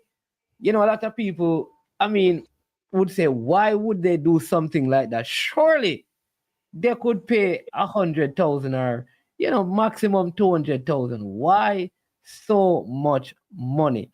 And the idea sometimes is that one, the players are not worth it. So I did a video and I said, sometimes when these things happen, it's more than just Mount Pleasant. It is the overall football, and there may be, you know, helping other clubs to remain sustainable. People said that don't make any sense. But the only way that Mount Pleasant can probably get better in Jamaica is if all the clubs in Jamaica are improving. So there, while you must be focused on Mount Pleasant first, you must also have not responsible for, but have a responsibility to football in Jamaica elevating at the Premier League level as well. So I throw that out to you to hear what you have to say. So as opposed to the specifics of a transfer that you would have mentioned, the specific, I can't speak to the numbers because for me the numbers, those are private stuff that I won't discuss in a public space because of the privacy of a transfer. But I think one of the key things that we have to do within our football landscape is to realign the market. It's very important that people understand that the market of football is a very lucrative business. The industry is a very lucrative business, and we in Jamaica, we're not even affecting or even shaving a 0.00001% of that market. So the market definitely needs some realignment. If we're going to attract the best people and we're going to create professionals within the space, you have to start to think about compensating people at a level that is respectable. But I think the business of football or the business of sports within this country is still lost upon a lot of people because they still see it as running up and down and play as opposed to being a business. So I think that is why some people might be conflicting in terms of numbers that have been mooted, but I can tell you that the numbers that have been mooted are not true. I won't get into the specifics, as I said before, but it's important that we realign the market to attract the best minds, whether the best coaches, the best staff, the best players, and people growing up, the youngster growing up now. There was a massive fanfare recently at the National Stadium, which Cavalier was successful in bringing here. That should now channel a lot more youngsters within the space to actually see football as a viable profession. And if we can get these youngsters to see that, I think we will also make a shift in the paradigm of the staff, players, and even parents who probably see football as a pastime, as opposed to somebody actually can make a very livable living from football. Yeah. All right. I see Uplab. He said that I ignore his question, but he's talking about seeing that you're a man from the West. How have you helped the West or given back to the West, or who from the West have you have you helped with this great footballing mind of yours and stuff, which is Western Jamaica, not the Western world, but Western Jamaica? Good question. No, I know it. Good question. I kind of know some of this stuff, but maybe others don't know. They probably feel like you have abandoned Western Jamaica. So, Manning School is my alma mater. I'm still very active. I just can't be visible because I have other conflicting roles. But I'm very active, supporting them, giving technical advice here and there. And I have coaches within the parish, within the Western Bells, that I continue to mentor. You mentioned Patrick Graham earlier. He's somebody that I'm extremely close with, and I continue to share knowledge and we exchange ideas and stuff like that. As recent as about 2 months ago, Patrick and I were on the phone and we were trying to see how best now we can create a program within the parish that we now identify some potential coaches and we try to give coaching education to them. There are also players within the parish that once I see them coming up and there's potential there, I would also make representation for them to get opportunities, whether in colleges overseas or even opportunities in the urban area. So there's continuous effort. I don't lose touch with that side because for me that's important. Well, maybe they're looking for the DF, the DF Foundation in Truro. I don't know. Probably we can start it soon, but I'm not a very public person. Yeah, the DF Foundation. Talk about stuff like this, but and every summer we go down there. Yeah, man. So we are gonna start the DF Foundation down in Truro, and then we'll go by the field and have a little very important. Food an important part of my development. Yes, and we're gonna play a little, look at 8 aside for under 12 kids, and then all who get pep, we're gonna give them some little packages to go back to high school as pep. And you understand me, courtesy of the DF Foundation, don't it? We can start it. You don't have no time, we don't want to start it and we don't have any time because next thing you can't be there, I can't be there, and they don't happen. The people themselves, we give them a 6 to 9. But that is always the case. But it's a very good discussion. I see someone asking, he's a Portmore fan, so he's asking, why did you have to leave Portmore to come back to Mount Pleasant? So, Portmore fans are probably they're still, I never want to shy away from the hard. Yeah. I'm in a business where I have to make hard decisions. But I can tell you the hardest decision that I've ever had to make was that one. And for context, let me kind of backtrack. When I left Mount Pleasant, or I leave Mount Pleasant, an operative word, I leave Mount Pleasant. I was the only one who still had a contract at Mount Pleasant. But I stood in solidarity with my my coaching staff because that's how I am.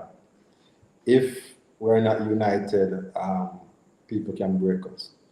And you can't break me one away and then the coaching staff is in a different direction. So I stood in solidarity with them. I can remember vividly, even the days before I left, there were offers on the table for me to remain at Mount Pleasant. So I never had any bad blood with Mount Pleasant. We had no issues personally. That's me and them. So I left on very good terms. The only thing we had is that we couldn't agree on the collective. So I had to stand in solidarity with my coaching staff. So Portmore was an opportunity, and people might not know that opportunity has been knocking for the better part of 7 years, 8 years. And I just never gotten around to it.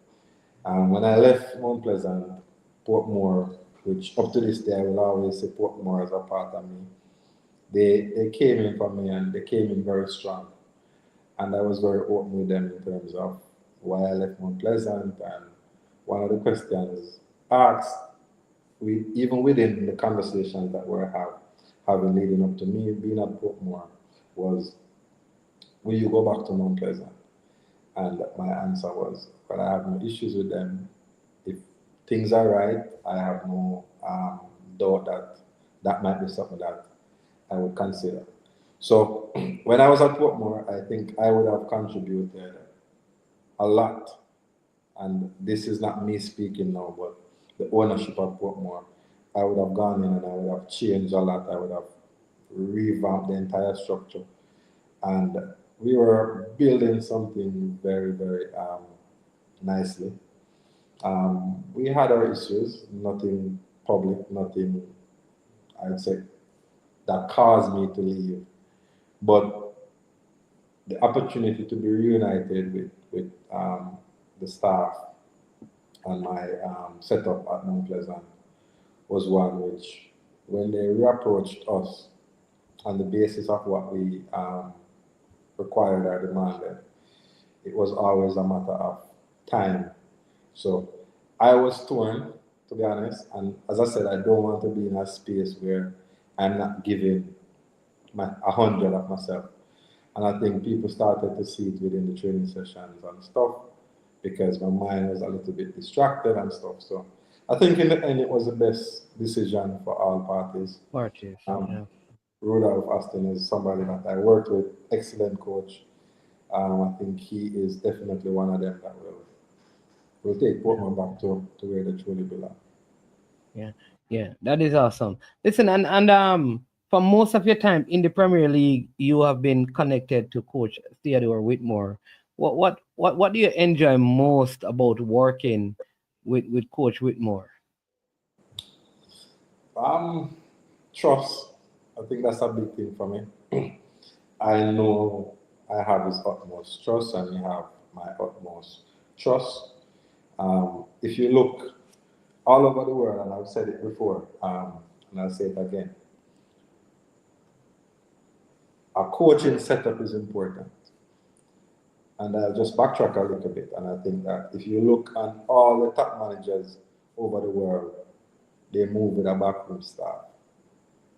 We would have worked long and hard, and I said we mean Coach Whitmore and the entire people within our backroom staff, to develop that backroom staff, because don't kill yourself, one person cannot coach a team. It has to be a collective effort. And we would have been very unified in our approach, and Coach Whitmore would have had that belief and that trust in me to carry out his vision in terms of what he requires. Just to backtrack again, I think that's one of the main problems that I think Steve McLean has.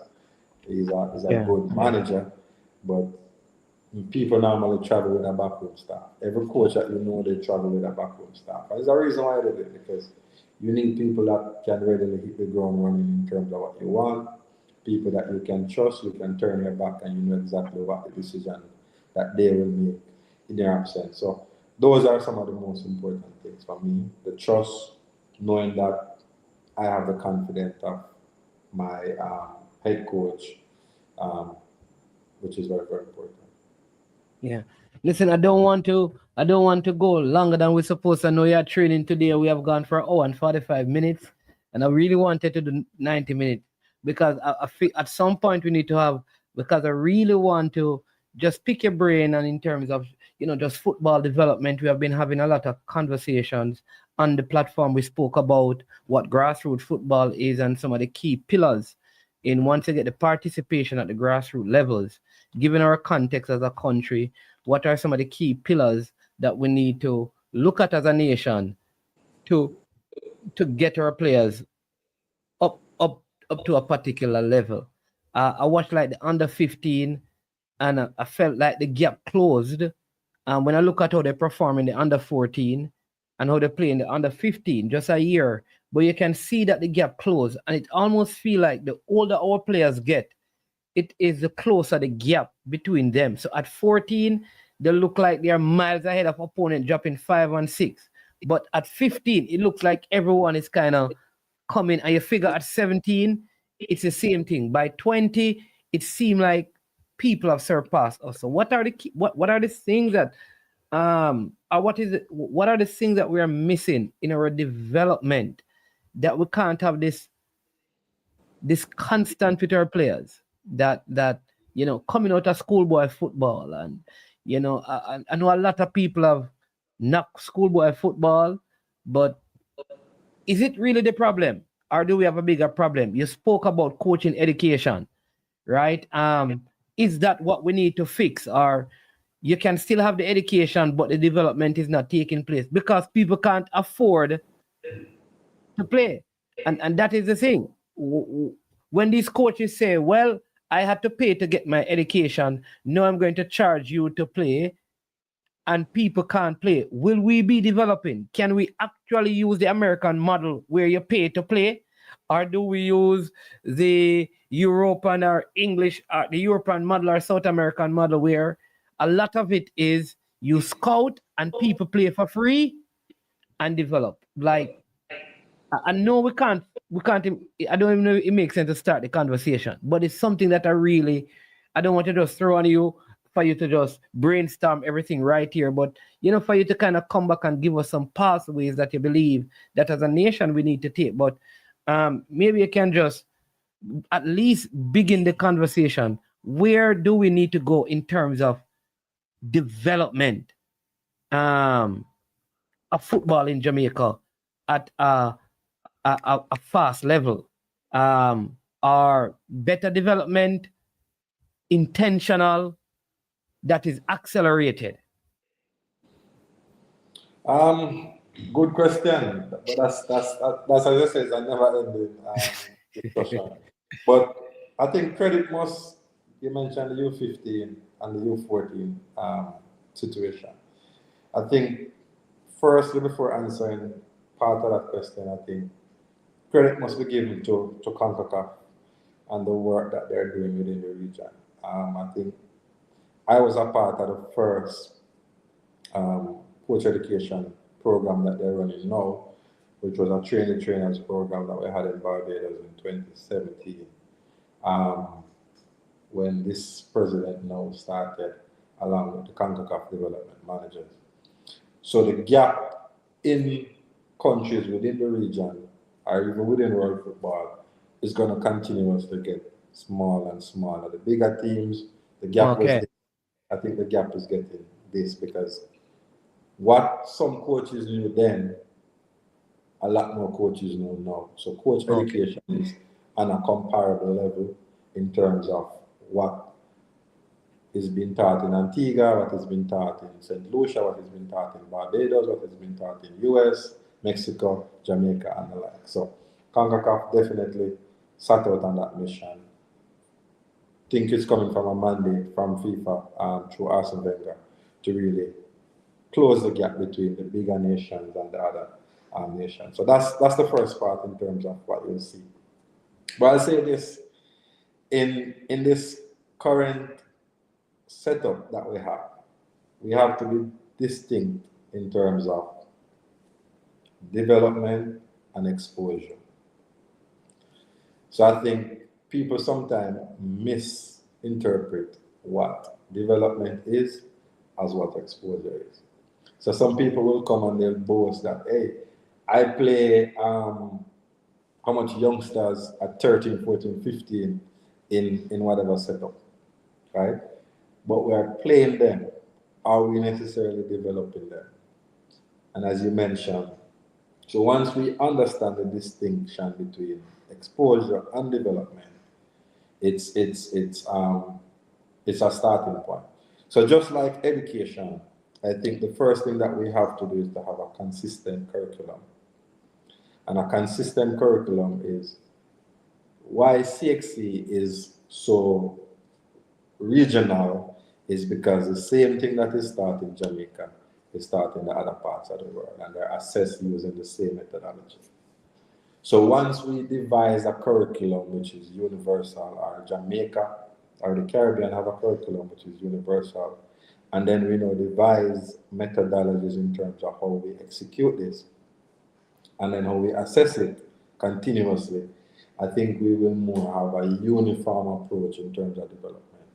So instead of the scattershot approach where a player come about because he's just naturally talented, and then those players who come about who are very talented, I can tell you from experiences within even the schoolboy setup, those are the players that coaches don't coach. The most talented players in Jamaica don't get coaching because there's an inferior complex where coaches are afraid to coach those players because sometimes those players even know more than what these coaches know. So those players are allowed to develop bad habits. They are allowed to get away with everything. But for me, it's the opposite. Those are the players that I believe have the trajectory to reach somewhere. So those are the ones that we have to grab from early and fix the bad habits. Challenge them, be tough on them, not give them a free pass and turn them into so-called superstars before they reach it. One of the biggest criticism I believe I had at JC, which never endeared me to a lot of people, is that my teams never had a superstar. So the previous team, every team you can identify a superstar within that team. But my approach was the team has to be the superstar because I want to see these players now develop. The so-called bigger ones, bigger stars, I focus more time and energy on coaching them because they can reach somewhere. People tend to focus more on the ones who are not so good and they're hard on them and they're easy on the other ones. But most coaches in Europe are, for example, when they're buying a player, they look at the football education. Where was this player educated? And they'll tell you that this player was educated at Ajax, in Belgium, at Genk, or in Fulham, or in whatever academy, because they trust the football education that these players get because it's consistent, right? In Jamaica and in our regions, they don't know the football education that they get. So our football education is different from what is offered within those setups. So as I said, CONCACAF is moving in that region, but once we can get to the level where the education in Jamaica is the same education in the rest of Europe, I think the gap that you mentioned that closes will become there if we can consistently do that. Yeah. You know that I figured that somebody was going to say you had a superstar amongst your teams, and they were going to say Romy and Blake, but Romy and Blake wasn't really a superstar. But I figured that he was a top player. I think he was a top player, but I don't know if he was a. When I think about superstar, I think about like Tyree McGee and the Junior Fleming. There's a story about Romy and Blake that a lot of people. Romy and Blake was basically discarded, within the setup at Jamaica College. When I got Romy Blake, he was playing as a winger in Jamaica College, or a forward in some instances, attacking midfield. And I basically converted him into a centre back? Centre back, wing back, in some instances. So he's a really? player. Yeah, man. He started out as a winger? A winger and a forward at JC. So I converted him into the player that he is now today. And it was very easy. For example, Romain is now at Mount Pleasant. And there was offers for him in other parts of Europe, but he believed he wanted to reprogram to go again. Because there are opportunities for him that he believed that if he comes back to where it all started, there might be something that we can spark to get him to actually go to even a higher level. Yeah. Have you ever taken a player like, you know, like a project, like you know, you have potential, you have talent, very talented, but you're missing some things, and it, you know, maybe at Mount Pleasant, maybe at Jamaica College, and you can look back and say, this is one of the players that, you know, without calling any names, you know, this is one of those that I identified. I saw something they never even knew that they could have, and you know, they have made it in terms of their football. There's a few. There's one now playing overseas that I can tell you that. He will tell you also, even outside of the regular training, we would spend hours on the pitch.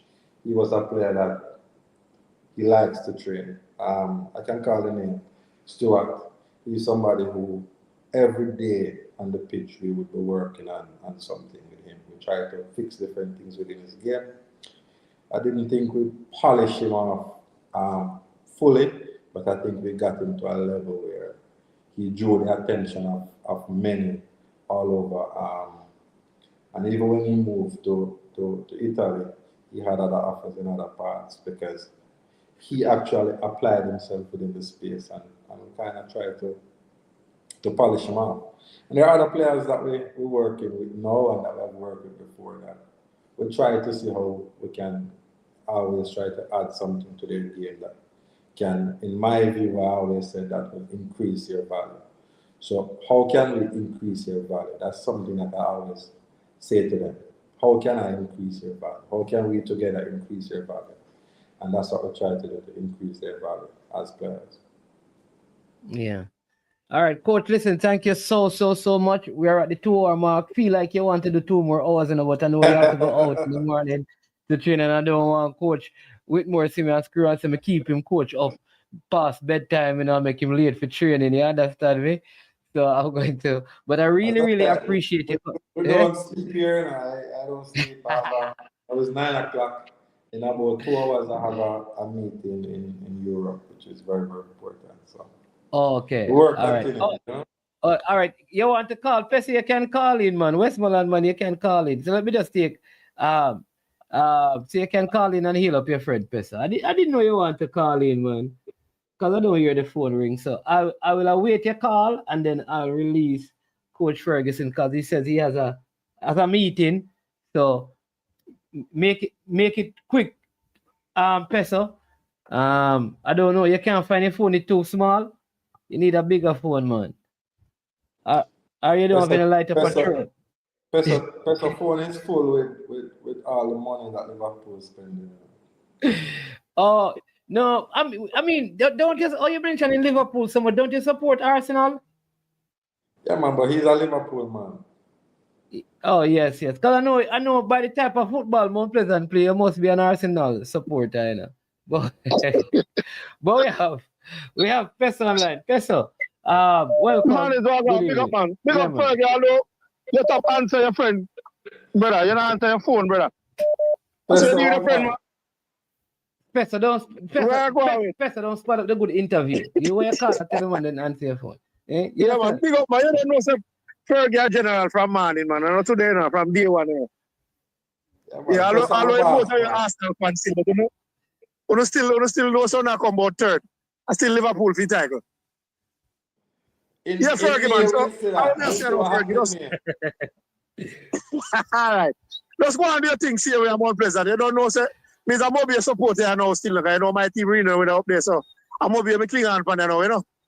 Yeah, man. Bless up. But you don't know me big up Mount Pleasant same way, yeah. So, you know, look forward. Love a great work you're doing on escape speed. Respect for Mobile, too. You know, Mobile is a good project. Yeah, man. We know that, man. We know that, man. You don't know a rival. We need that in our West, you know.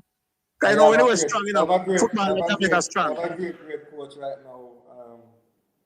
Yeah, man, and this season, it look like they've got good, some good signing. Maybe I get, you know. Probably I'm going to see them publish last here, but we hear about some good signing. Yeah, man, so looking forward to your rival this year again. Listen up, Professor. You said something, coach. I probably need to talk to Professor up here. Professor, tell me some maybe have some nice signings.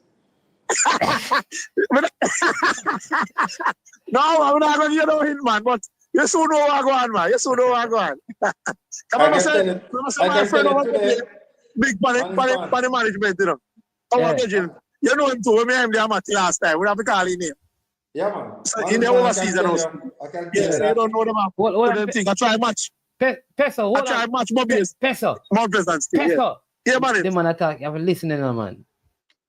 Go ahead, coach. I can tell you that the fixtures are not fully out yet, but I can tell your listeners and your viewers, the first match of the season will be Mobile versus Mount Pleasant. That's the first. Wow. What a game. Which one? Catching all over Draxal. Draxal. Oh, yeah. I'll be there, man. I'll be there live. Put it in the calendar. That's the first game of the season. Yeah, man. Right away. When? August much? 24th. Why didn't give me date. Why didn't do that? Huh? Why didn't do that to Xavier Gilbert, man? No, I'll be on vacation. I'm going on vacation the 18th. I'll be on vacation from the 18th, so even better. All right. Oh, the first game of the season. All right, Peso. Big up myself, my friend. Yeah, man. Really got money. Yeah, man. Bless. All right. I see I'm Mount Pleasant funny that call. Let me call him back. This is Danny Dread. You know Danny Dread? Danny Dread normally on Danny Dread is one of our lions. Not Danny Beckford, you know. Danny Dread, you know. Danny Dread, yeah, man. Yeah. He always that much at Draxal as well. Danny Dread. Hey, man, big up. Yeah, man. Yeah, man. What you want to say? Yeah, Danny Dread. Bless up yourself, man. Man, big up. Manage, man. Yes, sir. Me no know if you hear me and Oral this man. What that have to do with me and Davian Ferguson right now? It must have something to do with it. I couldn't just come. Sorry. Unfortunately, I did not listen to the show this morning, so you can It was a Mount Pleasant topic. Oh. Of the same thing that we buy so much and when I get this and when I win the league and win this. So I have to explain me and say, over the last 3 years, Mount Pleasant are the most dominant side in the league. We win the most match and lose the least. You didn't know that, man? Yeah, man. Score the most goal, concede the least, have the highest, created the most opportunities, and the best ball possession stats in the entire league. Over the past 3 seasons. Go to 3 finals, win. Go to 3 finals, win 1, and lose 2 on penalties. I don't know. That's how it go. But Oral, Danny Dread, in terms of match stats. Yeah, hold on to Danny Dread. Go ahead. Oral wouldn't get the traction if he says the opposite. So you have to understand why Oral need to speak like that. And Oral and I are very good friends. Very, very good friends outside of this space. But Oral that's his program. You have to understand that. And that's what he likes. And he has his team. Yeah, but he has a team in the league and he has his people that he likes. Yeah. Right. But I need them wherever you to get to the world and let them know that. And I really like that. Football is a process. And you may have money you feel like you're going to skip some years. It's a process, right? So we got Caribbean Cup. It's like them expect us to win the first year. You get what I say? And if we don't win this year, the project fail and a flop and I say, come like them never listen to the man wife. The man wife say, listen, my husband, pick up a whole lot of projects and him successful. And this one is the greatest of them all. Them never hear. Now leave you with that man in his man. But big up Fergie and do the job and we are look for it. Bless up, Yes, sir. Bless up. All right, Danny, big up yourself. Yeah, man. All right, bless up. Yes, I will. Yeah, man. All right. So, coach. Yeah, man. So that is it. Thank you again for coming on. We're gonna have the next discussion about the development thing at some other point. I hope you don't have to wait the next year again. You understand? So I'm here. But kind of have more time because I'm more in this space now than any other space. So. Okay. All right. Listen, and thank you so much for making yourself available. And also, I mean, just keep up the good work. You understand me? I always tell people readers are leaders. So, you know, if you're going to lead people, you know, you have to read a lot because it's just to know a little bit more so you can give advice and you do a lot of that. Your work is clear and evident, the successes you have had. And so keep it up. You know, what I say, the sky is the limit. So, you know, without a vision, the people perish, and there's a clear vision that you articulated earlier. And I think it's a good combination. I don't think there can be, except for probably Rudolph Speed and what's his assistant name again? Layla. Layla? Is Layla is his name? Rudolph Speed assistant. I think it's Layla. I think you and Tappa like have had this long-standing relationship, and I think it is so good. When you see those things on a consistent basis, you probably can go to Neverbell and Fuzzy at St. George's, but your relationship with Tappa is a big thing. So keep it going and continue to make Senton proud, Westmoreland proud, and the rest of Jamaica. Marlon says, let me just give you Devon Porter, who supports Chelsea, said that you're supporting the wrong. Supporting the wrong. You want that team Arsenal will make you go mad. Devon Porter, let me just tell you, since 2022, Chelsea has purchased 50 players. You can't talk to me about going mad, all right? 50 players, all right? I rest me. Big up Fergie and the Mount Pleasant family, Caribbean Cup, Mount Pleasant coming to fix it. Junior, that's Marlon, there's a Junior K says, big up management and coach. That's up.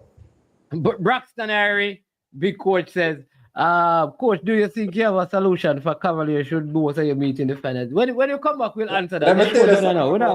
Management, let me tell you something about Braxton High, right? Yes, if you know Braxton, you see your concerts, we're going out there. But go ahead.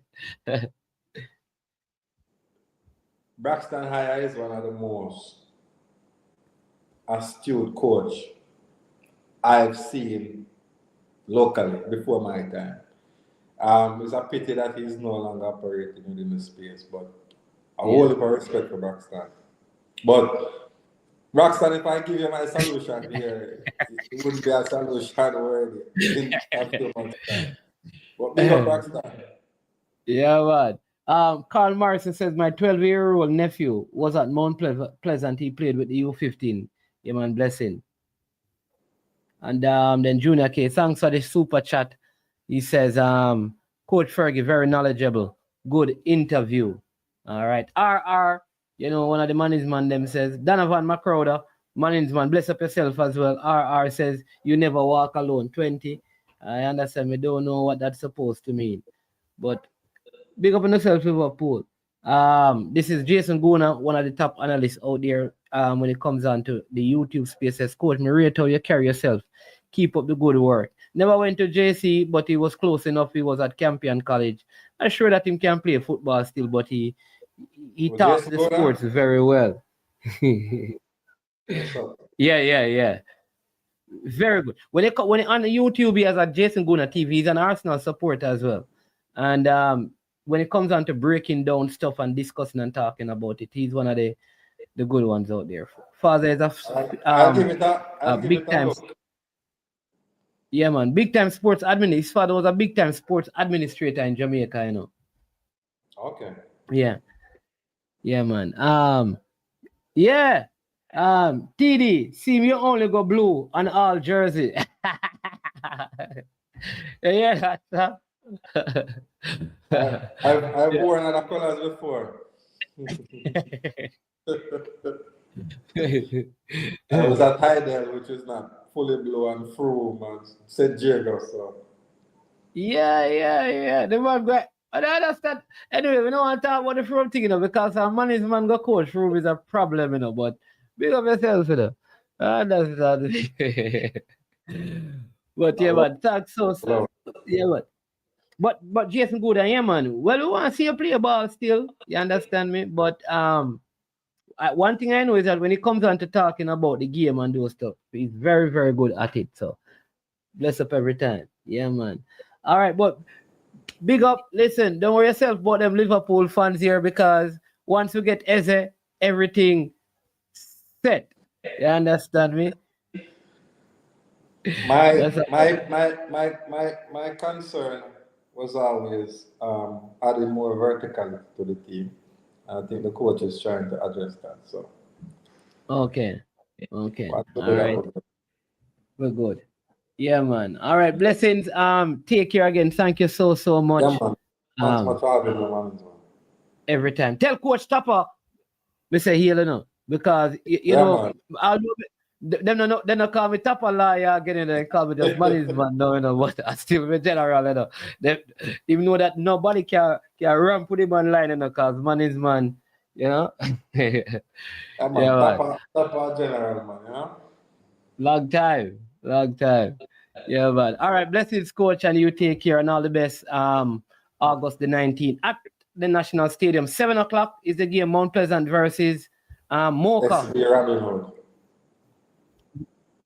SB Robin Hood. Yes. SB Robin Hood. First game for Mount Pleasant at home. And so people get your tickets early. Tickets are on sale at $1,000 carrytickets.com, both gas station, both Jacksal and Constant Spring and Maestro Sports. Yeah.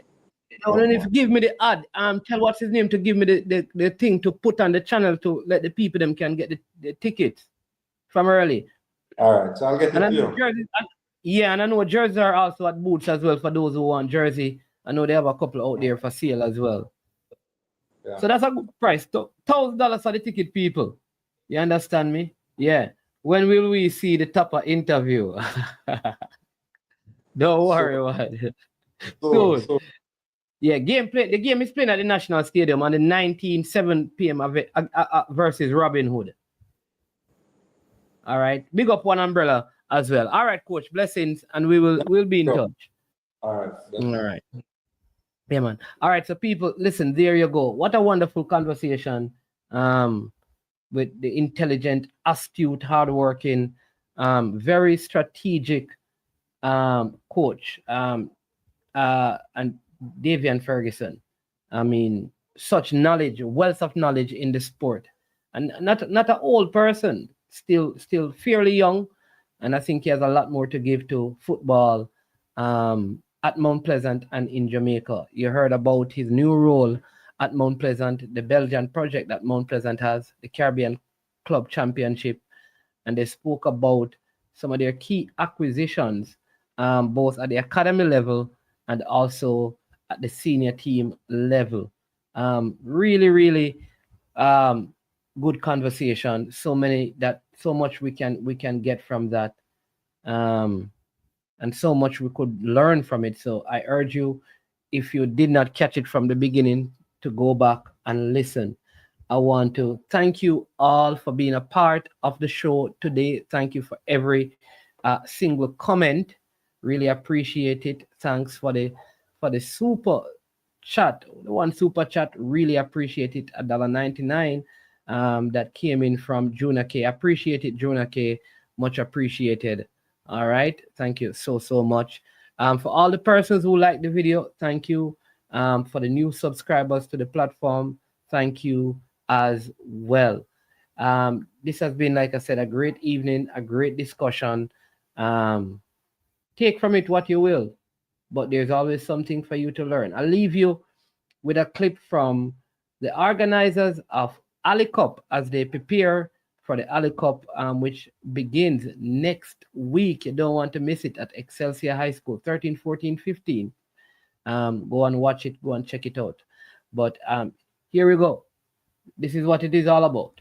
Alec. You better prepare yourself for the big time so you can tell the kids about it. Yo, this is Deliranks. And remember, Green and Yellow Organization presents the annual Ali Cup Junior Football Tournament. It's an invitational thing, so you know it loud. August 10, 11, and 12. You see, August 10 are oversteps. August 11, Jamaica College, and August 12, Excelsior Ground. So that when you're loud, it's proud, because we're going to bust the crowd and the cloud. Never shout out to South. You better prepare yourself for the big time. You better prepare yourself for the big time. So watch this. You know, say the World General Deliranks. I'm ready for it, you know. Ali Cup and a Folly Cup, you know, say it's a high grade, it's not a Mali Cup. Saying, big up, a matter of fact, big up the sponsors, them first. Complete Shipping, Sam Isaacs and Son, Western Sports. Big up, but you know how it go. ASK Courier, big up yourself, Showtime Ambulance, and we have big up Isato. And guess what? I big up some of my brethren, them, because them are going to because it's a big day. Big up Sambo, big up Bats, Barris, watching the Valley, think me not see you. Big up yourself. Oh, again, Deliranks, if you big up Clint, and big up the General, you know it go. It's all about Ali Cup and a Folly Cup, August 13, 14, 15, 16, 137 Mountain View Avenue. You know, over Excelsior that. It's a big day, so make sure you're there. Deliranks, my warm up feet, man, my feet, you see? Ali Cup.